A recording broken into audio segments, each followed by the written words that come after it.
TDFL.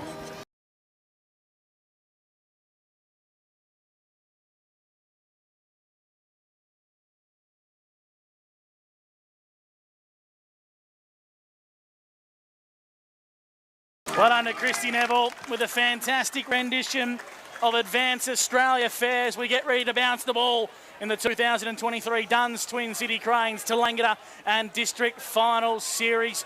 It's Kiwa Sandy Creek taking on the Chiltern Swans. And your call team for this afternoon, myself, Gus McLeod, Luke Francis, Scott Montgomery, Brad Freak and Scotty Scooter Fraser. You couldn't ask for a better day for local football, gents. This is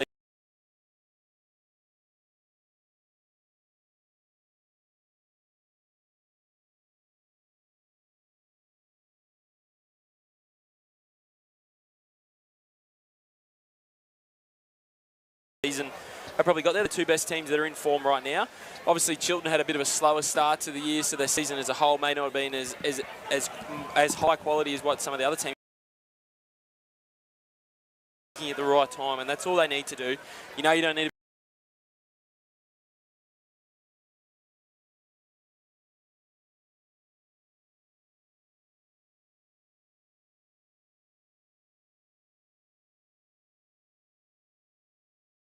in for a great grand final, the Hawkers and the Swans. So the Swannies trying to go back-to-back and the Hawkers trying to win their first grand final in 5 years. 2018 was the last time they won the flag. Scotty, it looks like a plasma in front of us. High definition, it's unreal. It is, isn't it? It's fantastic. And I'll tell you what, Nida, he needs to take a real bow and he should be so happy with the effort he's done to get this ground up and just even the lines and everything. This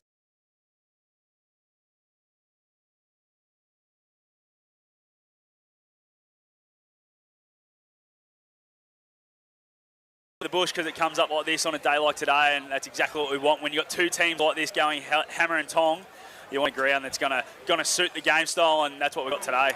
boundary side for the Charcoal Kings, Scooter Fraser. Who won the toss? The toss was won by the two Jacks, Jack Andrew and Jack Demizio, and they have elected to go to the Gap Road end. Against your advice, Scooter? I didn't actually have a word to them, but let's see how it goes. My tip, boys, I think the Hawks, just the way they warmed up, have tipped me. I think it might be a 5 or 6 goal win to the Hawks. Dylan Blazic, the Wayne Bocker Bartel best on ground medal. Freaky, who's your tip today and who do you like for BOG? Yeah, I'm probably going to have to lean with the Hawks as well, just because obviously the form throughout the year, but I think it's going to be a tight affair. I think it's going to be definitely under that 10-point margin, and if the Hawks are to get up, I think that it's going to be Jack Demizio that's going to get the medal today. Luke Francis? Yeah, going with the Hawkers, Gussie, by 3 goals. Don't think there'll be much in this decided today. And for the medal, I'll go with Jordan Croucher. Yeah, I'm with you, boys. I think Kiwa, it's hard to go past them, isn't it? Only the one loss for the year. They look primed, and I'm going to have my little mate Jack Hogan. I reckon through the middle of the ground, he'll really set them up, and he's the man to get the job done for the Hawks today. Gussie? Oh, I've been umming and ahhing with this all week. I'm going to stick with Kiwa Sandy Creek. I think they'll just hang on this afternoon, and I reckon Connor Newnham's going to be the man. He's the barometer for Kiwa Sandy Creek.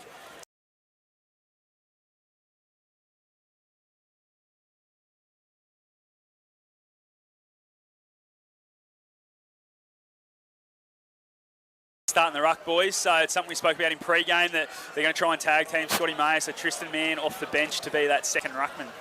Here we go. The 2023 Dunn's Twin City Cranes TDFL Grand Final. It's the same as 2022. It's the Kiwa Sandy Creek Hawks locking horns with the Chiltern Swans. It's great to have your company with live, free and exclusive coverage on 1494 2AY and the TDFL live stream. Thanks to Elders Rural, the umpire holds the Sharon aloft.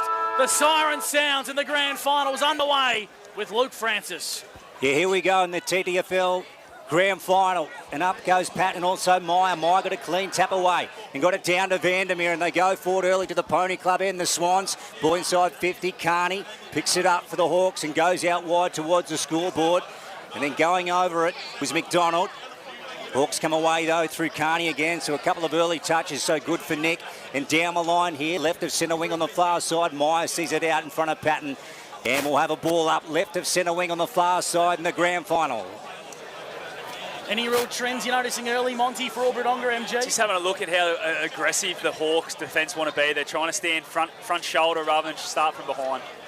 So boundary throw in right in front of the entrance this afternoon. Patton, Hogan over top of the footy. Kick was smothered there from Mason. On hands and knees, Blazic trying to get the ball out for the Hawks. It's a frenetic hot footy. Hicks is waiting for a handball at the back. Umpire says nothing there. We'll ball it up. Connor Newman out of the square for the Hawks. Something we spoke about. Where will he start? Started out of the square. Play your aces where they need to be in a grand final. Let's have a look. So Meyer and Patton in the ruck earlier. Scott Montgomery said Meyer, another clean tap away. It's on in the background, is it? Yeah, Caleb Beattie and John Pratt have been into it. The umpire missed the first one. Caleb actually gave Pratty the first one. Yeah, he did. As it always is, the retaliation's the one that gets seen. Silly. Okay. So let's have a look. Who's going to end up with a footy? Caleb Beattie, I reckon. Yeah, Beattie in the blue wheels. So Caleb, he's about 75 from home and he thumps it into the gap road end. It is a floater. Mike came out and met it. Jake Hicks has a crack at it, just fumbling for the minute. Got brought to ground. Players go in. Oh, well done, Jake Cooper. Dished it out to Gray, and then Gray a looping hand pass over the top to Pratt. Got hands to it out in front of Beattie. And we will have a ball in. Gap road end inside 50. Jake Cooper right up the ground at the moment. We talk about him playing as a forward, but he's playing as a wingman today, so we'll see how he goes, kicking 30-plus goals this year for the Swans. 2 minutes gone on the Jappo Dogs time clock. Football just pinballing around here. Beattie, he's wrapped up in a big tackle. We'll call for a stoppage and ball it up once again. Freaky, anything early on the Mac Jack Shed stats? Just an early inside 50 each as well. Obviously that early free kick. Couple of early hit-outs as well to Scotty Meyer in the ruck. We'll ball this footy up. Right in front of the entrance here, tracking this one back. Evans, Carney left it behind, I should say. Big tackle applied by Cooper. That was Kyle. The umpires found a free kick. Monty Albridonga MG. Yeah, I don't know what he's paid there. Might have been a bit of slinging, was it? High was it? Yep. Free kick now to the Hawks. So they're going to kick long down the line. McDonald kicks trying to find Patton. Wasn't the best kick. Umpire signalled out of bounds on the full.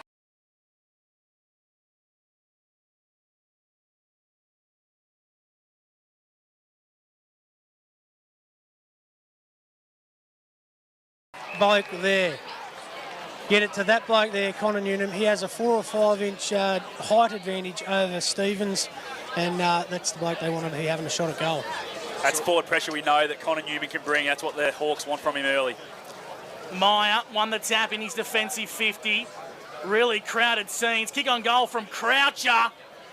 Doesn't quite have the accuracy. It's across the face for a minor score. So the Hawks, they're on the board first in the 2023 Grand Final. Thanks to the Commercial Club, they lead by a sole point with Chilton yet to score. Stevens has got it in the back pocket for the Swannies and goes short to Hemming. So still in the D50, so he'll be the first team to settle in the Grand Final this year. So important just to get to composure. And then comes down the line, Jones at the back, good mitts, and takes it to Ben. Now he's cool.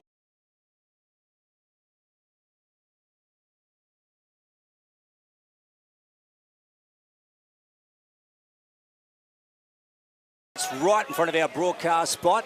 Doing the first turn for Elders Rule, and we're gone 4 minutes on the Jappo Donks time clock. Yeah, been very hot start here. A lot of pressure on the footy. Been very fumbly both teams so far. Right in front of our broadcast position, Meyer got the tap. Hemmings there for the Swans. Pinballs around up towards Jake Cooper, I should say. Now it's Doolan, feeds it out in the McGee direction. Doesn't get a good bounce. It allows Hicks to swoop. And here comes Blazic, streaming across the centre for the Kiwa Sandy Creek. Out towards true centre wing.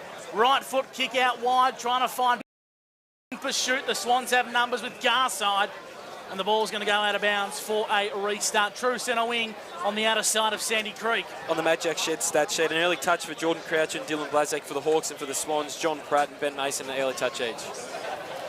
Ball back into play. Jake Hicks goes in. Meyer. So to me,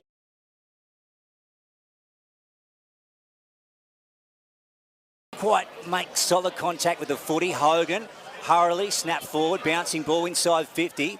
Beattie, and now Garside for the Swans. Get the short one out to Jake Cooper. Wants to play on quickly to Pratt. Had a very good game last week. Best on ground against Yak, then Doolan. Goes back to Pratt, good footy. Down the line they go, the Swannies very wide. McGee, did he keep that ball in play? Here's Wilson for the Hawks. McLean after him. And across the chalk from Hogan, right of centre wing, and we'll have another boundary throw in. It looks like Caleb Beattie's got the job on John Pratt as that defensive half forward. Needs to make sure he doesn't allow that run to come from behind the footy as he linked up there and got 2 easy touches. So boundary throw in, favouring True Centre. Good restart back into play. Ooh. And a solid contest. True Centre wing on the outer side. Just pinballs around. There's about 15 players around this contest from both sides. It's a really scrappy start, Monty, but we expect the game to open up as the day wears on. Yeah, grand finals, first 5-10 minutes is always a little bit scrappy. The high pressure, and especially on a hot day like today, is just going to be on. Callum Turner, good mark, sitting under it. He had to wait for it. Now, he wants to go back to the far side. Got a 30-metre kick. Oh, beautiful.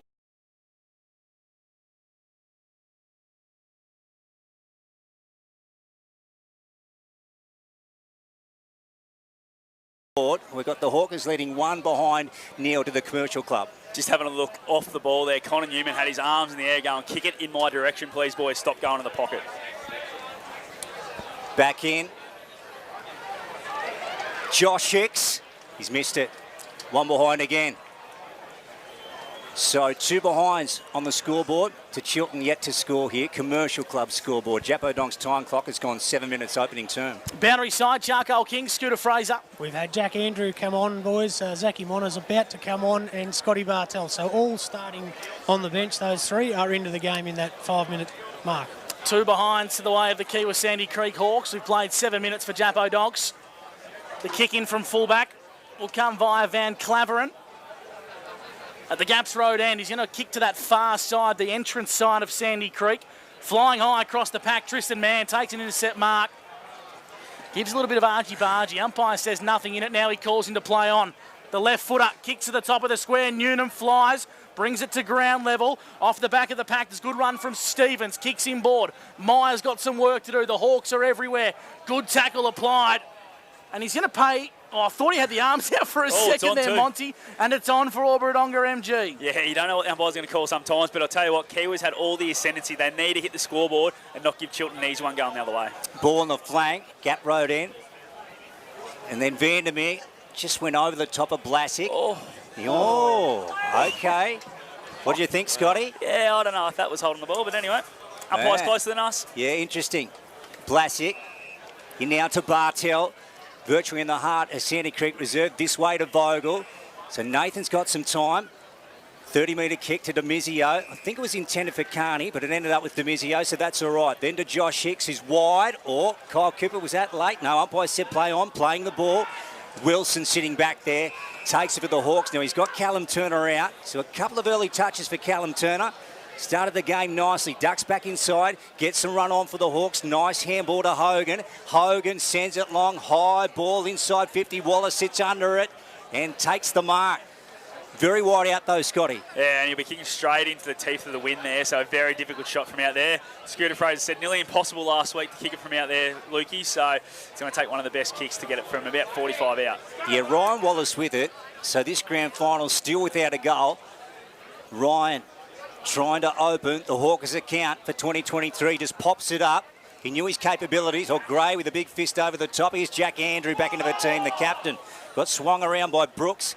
Going after it again. Brooks, well done on the second attempt. Smothered. Ball heading towards the chalk here. In fact, it's staying in, and it's going to be tied up. 5 inside 50s on the Mac Jack Shed stat sheet already for Kiwa, 2 for Chilton. As Monty touched on, they've had the dominance early in this game inside the first 9.5 minutes. Need to be able to put it on the score, otherwise Chilton can burn you going the other way. First quarter of the grand final for Elders Rural. Myers in the ruck, he won the tap, trying to gain some yards. Cooper, this is Kyle, sits underneath it as he's wrapped up in the Bartell tackle. Umpire calls for a restart. 50 metres out from the Gap Road end. The attacking end for the Kiwa Sandy Creek Hawks. Meyer with another tap, thrown on the boot there by Hicks. Trying to go inside, forward 50. Van Claveren for the Swans. Handballs over the top. Newnham's tied up on the boundary. Sells a bit of candy. His right foot banana wasn't the best. Fumble on the goal line. Stevens has to be clean now for the Chilton Swans. It pinballs around. And they survive a scare there to do the Swannies. Will bring the footy back into play 15 metres from Hawks' goal. Yeah, Nick Stevens there, he's felt the pressure. There was nothing around him. Just needs to make sure he's nice and steady with the next opportunity he gets. Okay, so dangerous here for the Swans.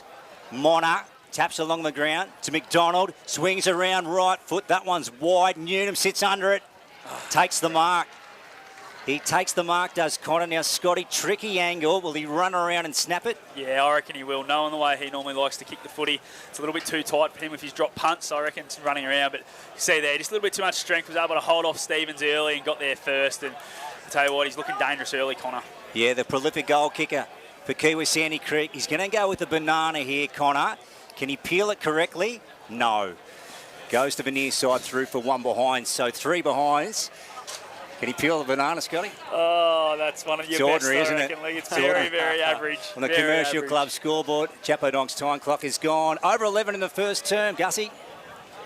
So Pratt, he's got the kick-in duties now for the Swans. He's going to play on and hopefully bring the footy down our broadcast position, the canteen wing. Demizio tracks it back for the intercept. Bertram was underneath it. Well done by Jaden Vandermeer, and Bertram will apply a big tackle for the Swans and will ball it up just forward of true centre, favouring Kiwa. On the Matt Jack Shed stat sheet, John Pratt up to 4 disposals, 3 each for Jack Hogan and Josh Hicks as well for Kiwa.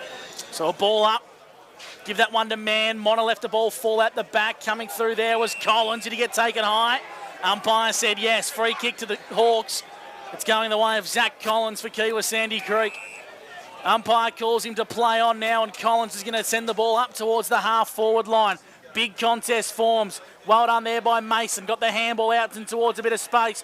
Bodie Hibberson tests out the hamstring. Back live in the centre. Kicking inside. 450 was Bartel to the run of Andrew. Handball's inboard. Newnham over the top. 4 handball, but it won't matter because Hicks kicks the first goal of the grand final. It's Jake. Kiwa Sandy Creek have been peppering the big sticks, and Jake Hicks took it upon himself to hit the first goal. The Hawks lead 1-4-10 to Chilton yet to score, thanks to Elders Rural. We saw it in the paper during the week. Connor Newman talk about he doesn't care who kicks the goals, and he just gave one off there to Jake Hicks, and they were just able to spread a lot quicker than Chilton on the turnover and get forward of the footy, and just too many numbers there, and a weighted numbers always wins out, and Jake Hicks first goal for the 2023 grand final. Kiwa really needed to get that goal on the board. They've had 7 inside 50s to 2 on the Mac Jack Shed stat sheet to start this game. They just need that little bit of dominance they had. They needed to put it on the scoreboard and give themselves a little bit of a buffer. Yeah, so the Swannish yet to score in the big one. Here we go. Meyer again with the tap out of the middle. And the ball rolling. Let's have a look. Hemming went beyond it. Demizio spits one out the side. He wanted Josh Hicks. Kyle Cooper through his mitts. Couldn't hold on to it. Doolan in a race for the ball now. Demizio. Demizio came in and met Doolan. Ball across the chalk here, just right of our broadcast spot. And we will have a throw in. So 10 plays zip on the Commercial Club scoreboard. We're going 13.5 on the Japo Donks time clock. We'll cross boundary side to Scoot shortly. Pretty hot conditions today. Mann won the tap down. Kiwa Sandy Creek via Josh Hicks. Kicked the ball long down the line. Pratt got a fist inboard. Van Claveren misread the football. Stevens come through. Now it spills out the back. Pratt for the Swans, goes by hand. Van Claveren across half-back, finds the co-captain in Ben Mason. True centre half-back for Chilton. Kicks out wide in the McGee direction, bit too much on it for him. Buckley Wilson for the Hawks in pursuit as the ball spills across the boundary line for a boundary throw-in. I reckon that scoreboard's detracted to behind, gents, because I've got 1-4-10. I've got 1-3. Okay, well, it did definitely have 4 behinds before, but we'll roll with 1-3-9. But I think they might have made a mistake when the goal was kicked. Well spotted there, Monty, for Albert-Longer MG. 9-point lead to the Hawks in the grand final. We've played 14.5 in the first. Yeah, the old mystery point, hey? In bush footy, you got to have it. There goes Hogan down the line towards the flank. Patton. And just couldn't hold on to it. Ball's gone out of bounds. So Kiwa Sandy Creek, the Hawkers, were excellent 14 days ago in the second qualifying final against the Yakandandaroos. A 50-point, 9-goal win. Booked them a ticket through to the grand final. The result never in doubt against the Roos. They really did control and own the game from the outset as the ball comes back into play. And Ritchie got it out to McLean. And the McLean down the line here. And has that gone out? Yes, it has, in front of Bodie Hibberson. True centre wing, far side, Brad Freak. Yeah, on the Mac Jack Shed stat sheet, Josh Hicks up to 5 disposals for Kiwa. Jack Hogan up to 4 as well. Silly Bodie Hibberson's just absolutely whacked Collins, I think it is, out there, so he'll get the free kick. 3 disposals to Jack Demizio for Chilton. John Pratt's had the 5 disposals. As the Hawks attack the corridors, Demizio sends Kiwa Sandy Creek inside forward 50, and Newnham takes a mark, 25 metres out, slide angle. This will be a real test for Connor's goal-kicking woes. Absolute coach killer there from Bodie Hibberson. Gave away a free kick on the wing, and then 2 kicks later, they're inside 50, and Connor Newman gets a set shot. He just looks a little bit too quick and too strong for Stevens now. They're going to have to find a match up there, or maybe try and drop someone in the hole in front of him, because he's looked very dangerous to start this game. Having not seen Connor play in 12 months, he looks a hell of a lot fitter than what he does 12 months ago. Totally agree. He'll love this one. Connor Newman strikes it beautifully. Union Hotel goal. There goes the way of Connor Newman. The Commercial Club scoreboard. Jack Shea need to start getting their hands on the footy. Kyle Cooper's only had the 1 disposal, and the coach Brad Hibberson hasn't had a disposal yet in the first 16 minutes of this game. They just need some of their better ball movers to get in the game. Key was well on top. They've had 8 inside 50s to 3 to start this match. For Charcoal Kings, boundary side to Scooter Fraser. Boys, I really think the both clubs will need to adjust. That breeze, it's not stiff, but you've seen a couple of kicks go over to that wing. Ben Mason's in particular went over.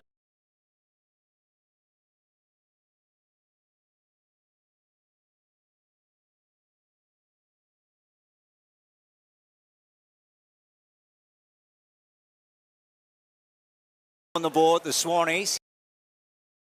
Yet to kick a major. Reset in the middle. Here we go again. Meyer, she's dominating in the centre of the ground. Here goes Hogan. Keeps control of it. And then a big rush kick inside 50 to the gap road end. Bertram went up.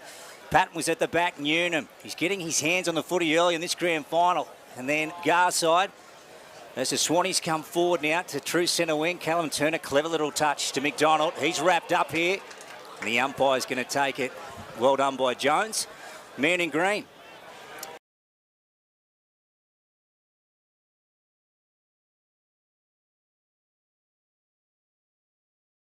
Well done there by Hicks. Got the ball up to half forward. That was Josh. As Scooter Fraser said, the ball's just living on that far side of the ground as we go to Scott Montgomery, Albury-Wodonga MG. Yeah, you've got to think that wind is definitely playing a factor on the side of the ground the ball's getting stuck on. It's obviously blowing directly towards the Cranes as you look at the ground now, and that's where the ball's been stuck this whole quarter. Yeah, and back down at ground level, we might get another stoppage here. Yeah, all locked up again. Saw this a lot last week, didn't we, Lukey? A lot of repeat stoppages, especially in the first half, where the teams are just trying to feel each other out and see what they can do. That's right. Meyer over the top. And then comes out to Hogan again. Right foot around the body. Oh, Patton just put it to deck. Oh, good hands from Newnham. On to Jack Andrew. Has he got it? Nope. He's missed it. It's 1 behind. So 16 plays zip on the Commercial Club scoreboard. First turn brought to you by Elders Rule. The Japo Donks time clock has gone 18.5. The Hume League preliminary final at the moment.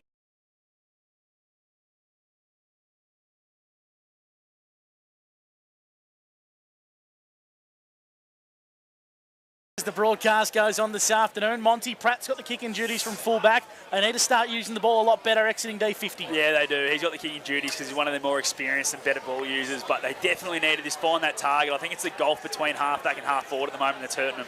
Pratt tries to find Meyer. The kick had a bit too much on it for him. Bodie Hibberson sat underneath it. Now Kiwa have the ball with Demizio over the top. Finds its way to Hogan. Right foot kick hugs the boundary line to Hicks. This is Josh for Kiwa Sandy Creek, just forward of true centre. Wants to arc around, finds the left boot. Newnham's the target. Newnham! Oh, absolutely superb strength from Connor Newnham. It's a great outdoors mark of the day, and he's showing how strong he is inside forward 50. Yeah, and just that kick from Hicks, just sat out in front and just showed his strength there, Connor. Just way too strong for Nick Stevens. I think they've really got to look at this, the Chiltern coaching staff, and try and find another matchup, because this could get dangerous very quickly. This is his 3rd shot at goal already, and he did handball one off as well. If he kicks this one, Connor Newnham could be on today. When he's hot, he's hot. When he's not, he's not. But he's one of the most destructive players in the competition. Connor Newnham will kick from 45 metres out directly in front. Makes nice connection. It's beautiful connection from Connor Newnham. He's got 2. The Hawks have got 3. And it's early danger signs for the Chiltern Swans. on the Matt Jack Shed stat sheet. 11 inside 50s to 3 to start this game, but Chilton's dominating the hit-outs. They've had 10 hit-outs to 4, but they're not getting their use on it. As we touched on, Brad Hibbertson still without a touch in this first quarter, but it's the Kiewa Sandy Creek midfielders that are right on top. Josh Hicks and Jack Hogan both had 7 disposals in this first quarter, and Jack Demizio off the half-back line, he's had 5 disposals on the Matt Jack Shed stat sheet. We spoke about it pre-game that the midfield battle is going to be won or lost where this game will happen, and Scotty Myers on top in the ruck, but the midfield of Kiewa have just been too strong. Yeah, Connor Newnham off to a sharp start in this grand final, and Meyer, speaking of sharp starts, get one out the back. Callum Turner, though, coming through for the Hawks. Man gets swung around in the hemming tackle and breaks it in the end, and then just gets it on the boot, a high ball up towards half forward. Jake Hicks ends up with it. Hurriedly on the boot inside 50 to the gap road end. Bouncing ball here. Garside versus Patton. Garside, oh, well done out the back. Then on to Pratt. And he goes short to Gray, and the Swannies hold up in defence. They certainly do. Gray, of course, a product of the Wodonga Raiders, making his way out to Chilton. Now it's Jake Cooper. Attacks the Crane side wing, the outer side wing of Kiewa Sandy Creek. Or Sandy Creek Recreation Reserve, I should say. Bertram head over the footy for the Swans. Happy to take this one across the boundary line there was McDonald. We'll go boundary side, Scooter Fraser, Charcoal Kings. I think Luke Francis might have been correct last week. You have a look at some of the guys that have visited the Barber, and I think Connor Newnham's one of them, and that puts you in good stead for a good grand final, doesn't it, Luke? Yeah, it's a fast haircut. You're right, Scooter. Absolutely.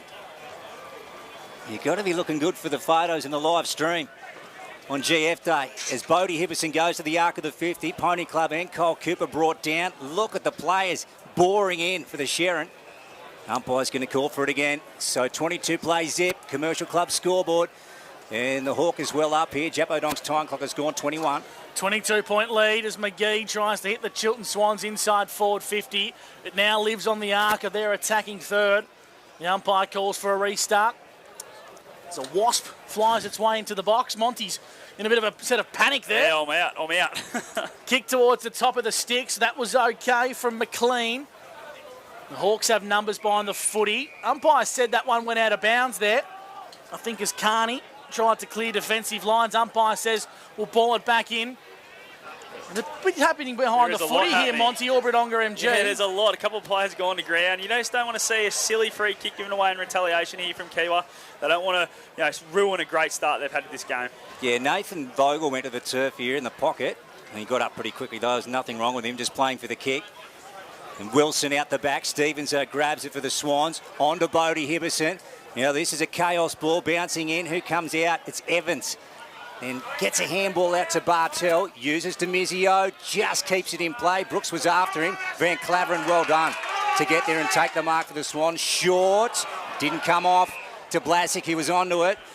And then another one to Newnham. Gee, he's working back. And he's gone here. Jake Cooper has got him. And the Swans will have it. 65 out from home.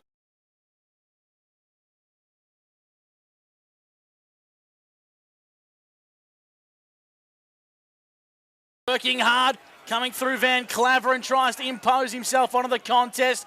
Well done, Blasick. Handballed over the top to Bartel.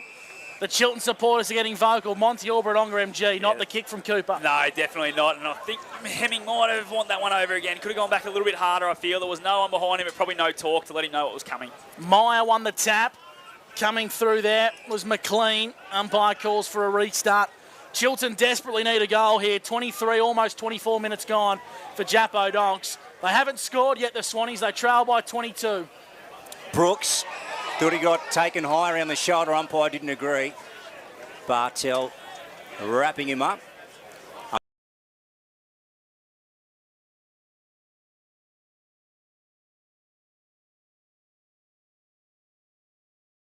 Base for this. Chalk will beat him. Ball's gone out of bounds here, left of centre wing as we go down to Scooter Fraser for the Charcoal Kings.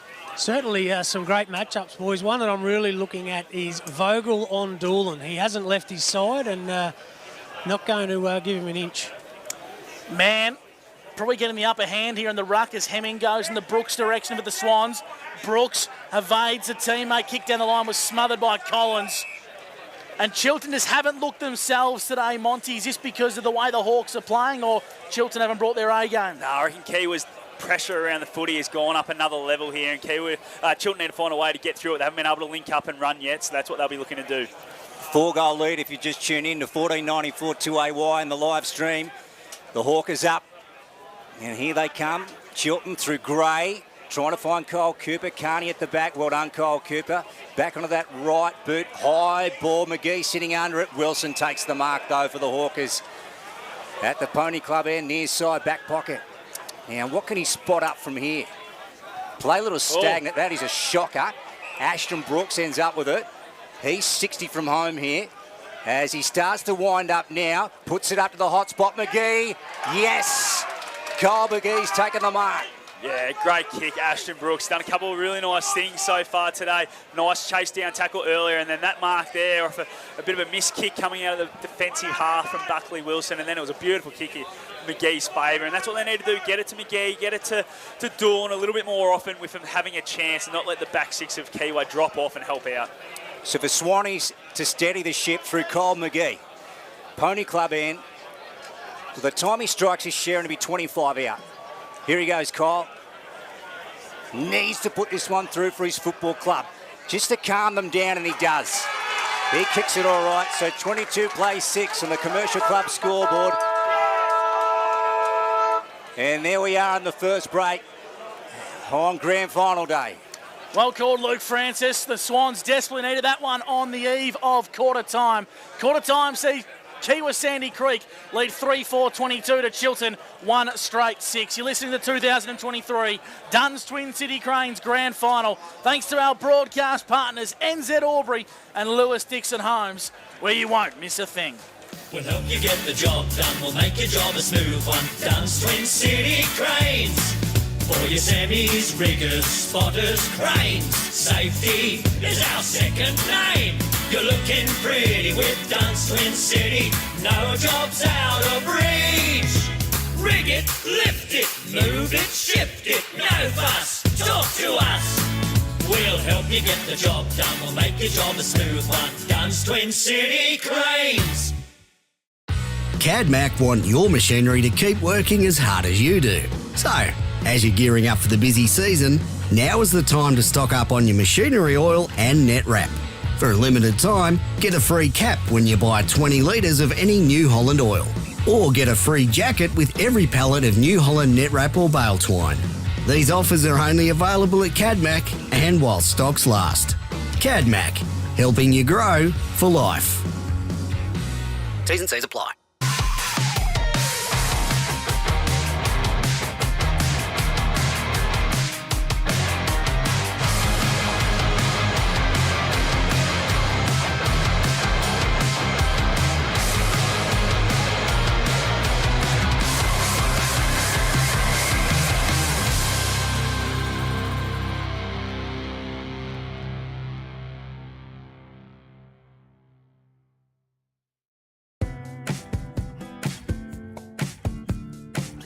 Finer embroidery is in the fabric of our community.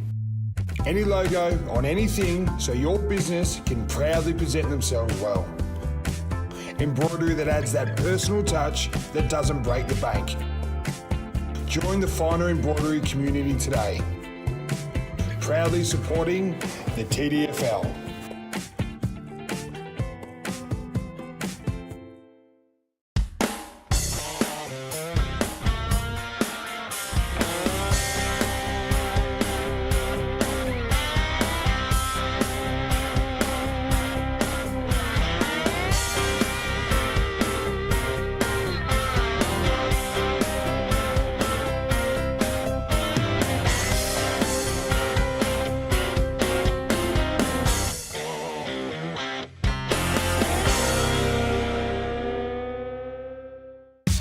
Need a computer that won't crash?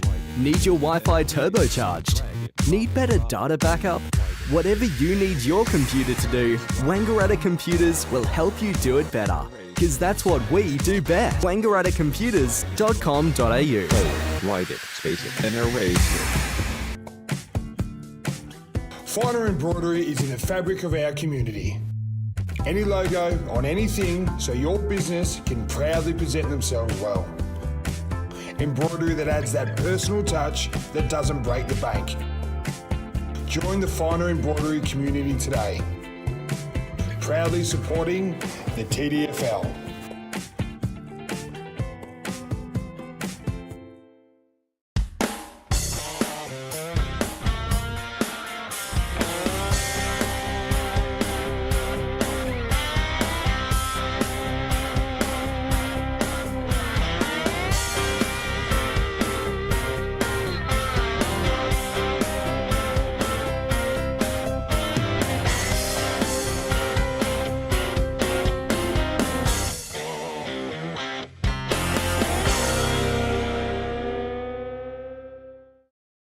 We'll help you get the job done. We'll make your job a smooth one. Dunn's Twin City Cranes.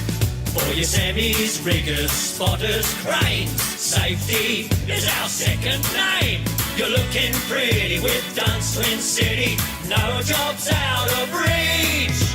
Rig it, lift it, move it, shift it. No fuss, talk to us. We'll help you get the job done. We'll make your job a smooth one. Dunn's Twin City Cranes.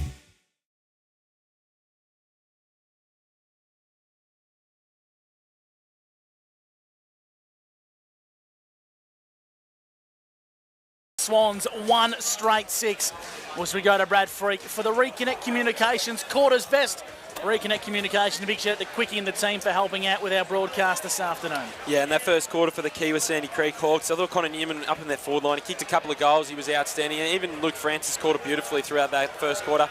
Got right back down the ground and just used his leg speed and was out everywhere on the ground for him. And for the Chiltern side of things, I thought John Pratt in their back half was really strong for them, just keeping him nice and stable and using the ball well. If we have a look at the team stats in that first quarter, Kiwa really dominated large periods of that first term. They had 12 inside 50s to 7, but at one stage that was 10 to 3. So Chiltern were able to get the last few inside 50s in that quarter. Scotty Meyer, he's getting his hands on the ball first in the middle of the ground, 12 hit-outs to 6, but just not getting any connection with the midfielders. Brad Ibbotson didn't have a disposal in that first quarter. 3 to Ben Mason, 3 to Scotty Meyer himself. John Pratt had the 7, and on the Kiwa side of things, Jack Hogan and Josh Hicks both had 7 disposals and 6 to Jack Demizio. Boundary side to Scooter Fraser for Charcoal Kings. What was the messages from the coaches' camps at quarter time? Well, interesting you talked about Brad Ibbotson, mate. He spent 4 of the last 5 minutes on the bench moving, a hell of a lot of magnets on the whiteboard, and got the players in before any of the spectators could get really close. And he spoke pretty quietly, but after that, he certainly got into them. Luckily, we got that last goal to get a little bit of momentum. The other side, Jack Neal was very happy with the ball movement, really happy. Singled out Callum Turner for those I guess thrusts out of the back line. But certainly the 4 points, he was pretty critical. He reckons the breeze is favouring that road end, so he said we've got to work twice as hard coming back into it this quarter. Of course, that is to the left of your screen, or the Lockhart's Gap Road end. A few spectators still to make their way off the ground. Umpires satisfied with the punters getting off the ground, and Luke Francis for NZ Albury. The second term's underway. Here we go, second chapter, Gussie, at Sandy Creek. So 16 points separates these two teams in their quest for the cup. And here comes Hogan out of the middle, and he sends it down towards Connor Newman wide. Ball's gone out of bounds. Scotty Montgomery for Albury Wodonga MG. Yeah, what a start from Kiwa there. Jack Hogan was able to get the smother and then take it and then kick it nice and deep and have another forward thrust here and a shot and a chance at goal. So an early inside 50 for the Hawks. Few players lose their footing there. Umpire said nothing in it. Good tackle applied. Paid high. He's paid high against Bodie Hibberson. He has, yeah. Just got a little bit high there, Bodie. Probably left the ground too, which didn't help him. And I think it's Jake Hicks that will get the free kick, is it? Yeah, it's Jake. Yep. So he'll have, I think it's a little bit far out. I reckon it's right on his distance here. Love to see Tristan Mann get a bit closer to goal here and be that big tall on the line.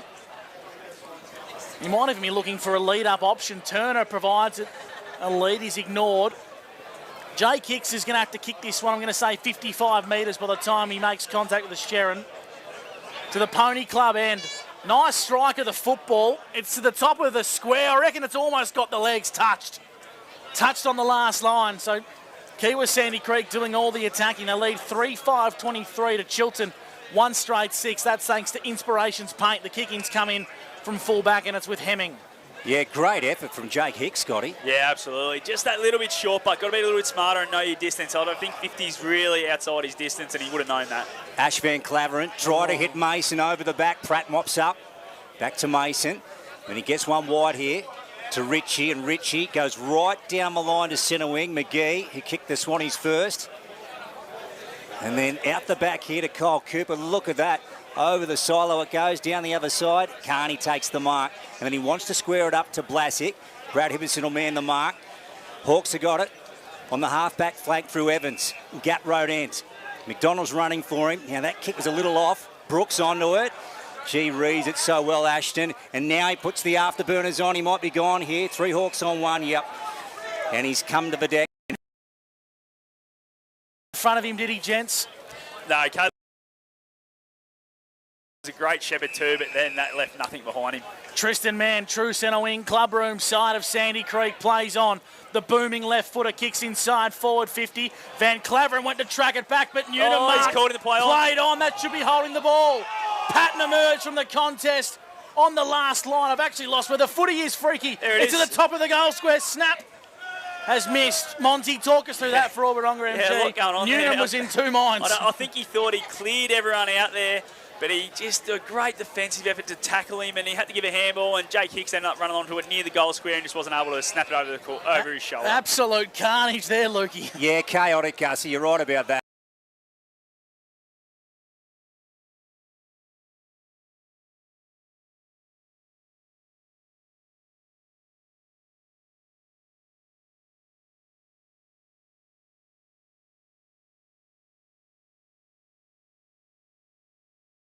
To it. Carney, again, he's going well, Nick Carney. Getting some touches of the footy. Bartel, great hit. Now here goes Scott. He got Jake Hicks on. Just over his head. Connor Newnham, though, picks it up now. He's gone, I reckon. He's gone this time, Gus McLeod.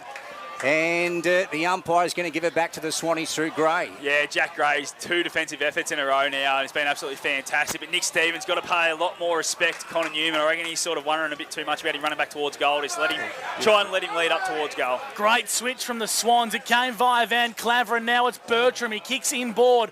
Wasn't his best kick. Working really hard here as Boxall regains possession of the footy. On to Richie for the Swans. Monty, I didn't see that one. Talk us through that. Jack Demizio definitely got him high, and I think it'll be a free kick to Ethan Ritchie. And it might even be down the ground. It should be Down the downfield. ground. I Yeah, was it tracking is. the football, Monty, and I'm assuming he just collected him after the kick. Just as he kicked it, it's probably a touch late, but definitely got him high. But Richie's up and about, so nothing too major in it. Doolan, too far from home, but he spots one in the pocket. It's Hemming. And that's great vision from Mark Doolan. Waited for the runners to come, and Mitch Hemming will have a set shot for the Swans against the runner play, 40 metres out. That's just experience right there, Mark Doolan. Just waited as Mitch Hemming goes short too. Really good play there from the Swans. And the ball has been marked. I think it's Cooper. Nah, Vandermeer. It's Vandermeer inside forward 50. I don't know why Hemming's giving that one off. He's only improved them, I guess you say, the distance by about 4 or 5 metres. I actually think Vandermeer is probably a better chance from here, but I feel he's a really nice shot at goal, Jaden Vandermeer, whereas, Mitch Hemming's probably would have been right on his distance, where I feel this one's quite comfortable for Jaden. Of course, he loves to work up and around the stoppage, does Vandermeer, and then work hard to get in front of goal. The Swans definitely need this one. This bit of back-to-back goals for Chilton. Vandermeer to the Gaps Road end. He makes nice connection, and he's just got it there. Vandermeer kicks a big goal for the Swans. It's against the runner play. Chilton moved to 2 straight. The Hawks 3-6, and it's a 12-point ball game for Inspirations Paint. Kiwa had all the play in their forward half to start this second quarter. They had the first 3 inside 50s, but weren't able to convert. Probably Connor Newman should have gone back and kicked the goal, but Chilton went down there, the first inside forward 50 in this quarter. They were able to take 2 marks, then just poor marking by the Hawks in their defensive half for the Chilton to be able to get the first goal this second term. Grand finals on now. Scooter Fraser for the Charcoal Kings. Certainly is a couple of little errors by Newnham down there, and then a skill error, I guess a silly one by Demizio, and the Swans get a goal. So they need to be going forward and having a shot. Yeah. Gray takes the mark here.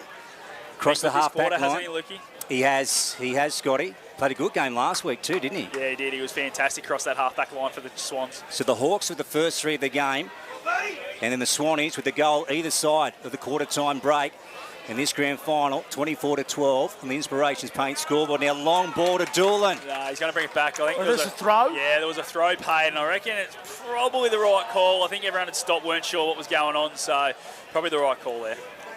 I heard the whistle go, but actually figured he paid advantage, Monty, because nothing really happened. So interesting there. McGee, 65 out, just pops it up for the Swans. Gap road end, Doolan caught at the back. Vogel on him. Ball comes out the side, tapped along the ground. And then Josh Hicks with a long one out of defence. Gray sitting back there. Jake Hicks with hands on it. And the ball has gone out of he's paid in the bounds. back So there, has Lukey. he? Yeah, against You caught Jake it. Hicks. Yep, you caught it, Scotty. Yeah, so Jack Gray just was in front and Jake Hicks, a little shove, so free kick to Jack Gray. Well done. And then Gray, deep entry again. Oh, Boxall takes the mark. Caleb. So this would give the Swans 3 in a row if Caleb was to nail it. Absolutely, and they just got in there a bit quicker. They're starting to move the footy a lot quicker there. Jack Gray just got it. It was a contest, it was a one-on-one, but at least it's a one-on-one contest. They're not letting the back six drop off and help out their teammates here of the Hawks. So really smart play there from Jack Gray. It's a tough angle. 35 out, acute. Gap road end. Far side. Swannies have kicked the last 3 majors. They trail by a goal, 24-18 on the Inspirations Paint scoreboard. Second term brought to you by NZ Albury. Japodong's time clock has gone close to 8 minutes, Brad Freak. If we're doing a Natura Albury netball update in the A-grade grand final, Kiwi leading that game by 4 goals at quarter time, 11-7. But it looks like Elisa Donaldson for Yakandanda has been carried off with an ankle injury in the first quarter there. So, sorry for Kiwi. So a big blow for the Hawks there. Massive blow there in the A-grade netball. We'll keep you posted as Yakandanda take on the Hawks on the courts at the rear. And here at the MCG of the Bush, Chilton starting to work the way into this contest. It's a 6-point ball game. Nice mark taken there by Turner at centre half back. Wants to come in board. Blazic, his numbers thanks to Mac Jack Shed's free kick. Coming up for his 6th for the day. Of course, he's a prolific ball winner for the Hawks. Chip short to Hogan, another ball winner free kick. Yeah, up for his 9th disposal now today. In board. Playing methodically here is Croucher. Gathers the footy and goes out wide to Carney for the Kiwa Sandy Creek Hawks. Kicks up towards half forward to Mizio. Has a chance to regather the footy. Handball over the top was poor. Hemmings and Bashut. Well done by Carney for the Hawks. Makes a contest of this. Demizio wrapped up by McLean. Oh, too high. And he's a high free kick, Monty Albury at Ongar MG. Yeah, I thought he was going to ping him for holding the footy because he dove in on it there, Jack Demizio. So very, very lucky that he did get that hand across the shoulder and a too high paid on centre wing. Yeah, Scooter Fraser for the Charcoal Kings. Brad Freak on the Mac Jack stats. Scott Montgomery for Albury Wodonga MG. Gus McLeod and Luke Francis with you. Long ball, Pony Club and Connor Newnham. Takes a great mark, Scotty. All they've got to do is get it in nice and deep. He's got the mismatch. Don't stuff around with it across half forward. Get it deep to a one-on-one with Connor Newman, and I reckon he'll mark 9 out of 10 today. And a contender for the Great Outdoors mark of the day. So Connor Newnham is searching for his 3rd goal in this grand final. He kicked 2 in the opening term. And that was to the Gap Road end, of course. This one to the Pony Club end. Now he is looking into the sun. He's 40 out. In he comes Connor. Has he nailed this one? Yeah. On the full. He just, you could tell he just threw his head back, didn't he, Scotty? Yeah, as soon as it made contact, he knew it was going nowhere near it. And right over in that pocket, there's a nice band of Chilton supporters that were right into him there. Had the air horn going. Nice. No, probably not nice. It looks nice from here, the red and the white, but yeah, probably not nice. I don't think Connor thinks they're nice. Van Claveren from fullback. Kicks long down the outer side. Meyer just gets a crucial fist in that to get a restart boundary throw in. Just forward of true centre wing Hawks side. Boundary side. Thanks to the Charcoal Kings is Scooter Fraser. Scooter. Sorry, boys. Had a little bit of a... What are you doing over the can, Scoot? No, I've dropped out a little bit. Obviously, there's a lot of people watching the live stream, and I've... Anyway, back to the footy. Geordie Croucher certainly running them ragged at the moment. He's been on and off. I think he's on about a 5-minute interval, so we'll keep an eye on him as we go further in the game. Jake Cooper kicks long down the line. The Hawks have numbers. Man goes by hand over the top. Kiwa trying to find the ball in towards Demizio's hands. He got there and he got the kick away in the nick of time. Up to centre half forward. Brooks, hands and knees, got to find a nice handball. It's turned over. Kiwa have numbers. They go inside 50, but got to give the hands. Great run-down tackle from Nick Stevens and Monty. That's a coach killer from the Hawks. Absolutely. Jake Hicks had Jack Hogan and Caleb Beattie streaming past him, screaming for it. He thought he'd dive back inside and got caught holding the footy. Not good enough.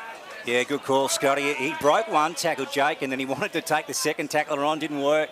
Look at that delivery for Doolan out wide, right as centre wing. TDFL Grand Final Day 2023, hey? The Swannies trying to go back-to-back, and the Hawkers trying to win their first flag in 5 years since 2018. Ball just heading towards the boundary line. Monner after it. Kept it in play, I reckon. Vogel, nah, it has gone out of bounds there. And we'll go to Freaky on the MacJack stats. Yeah, if we go around the grounds in the Hume League at halftime, scores are level there. 5-4 apiece, 34 each between Holbrook and Randwell. Can we get a heart rate check on Robert McKinlay? He'll be a lot quieter than he was last night. Boundary throw in. Meyer gains about 15 metres from the boundary throw with his ruck tap. Pinballs around at ground level. Kiwa have numbers emerging on the back of the contest onto Monner. It came from Crouch and now to Mizio. Kiwa Sandy Creek, true centre of the Sandy Creek Recreation Reserve, inside forward 50. Newnham again! Wreaking havoc inside forward 50 is Connor Newnham. The Swans have no answers. They don't. I thought Jack DeMizio made a poor choice there. Had two blokes again running past for a handball and Dylan Blazic, and I think it might have been Caleb Beattie again. Should have given it, but got it to deep to the danger man at the moment in Connor Newman. I'll tell you what, he could tear this game apart if his kicking gets on here. Good tip for the best on ground in the pre-game. Who gave that tip? Connor Newnham. Must kick goal for Kiwa Sandy Creek. And for his confidence, 35 metres out directly in front. He likes it, Connor, but the goal umpire says... It's a goal. It's a goal. Union Hotel goal today from Connor.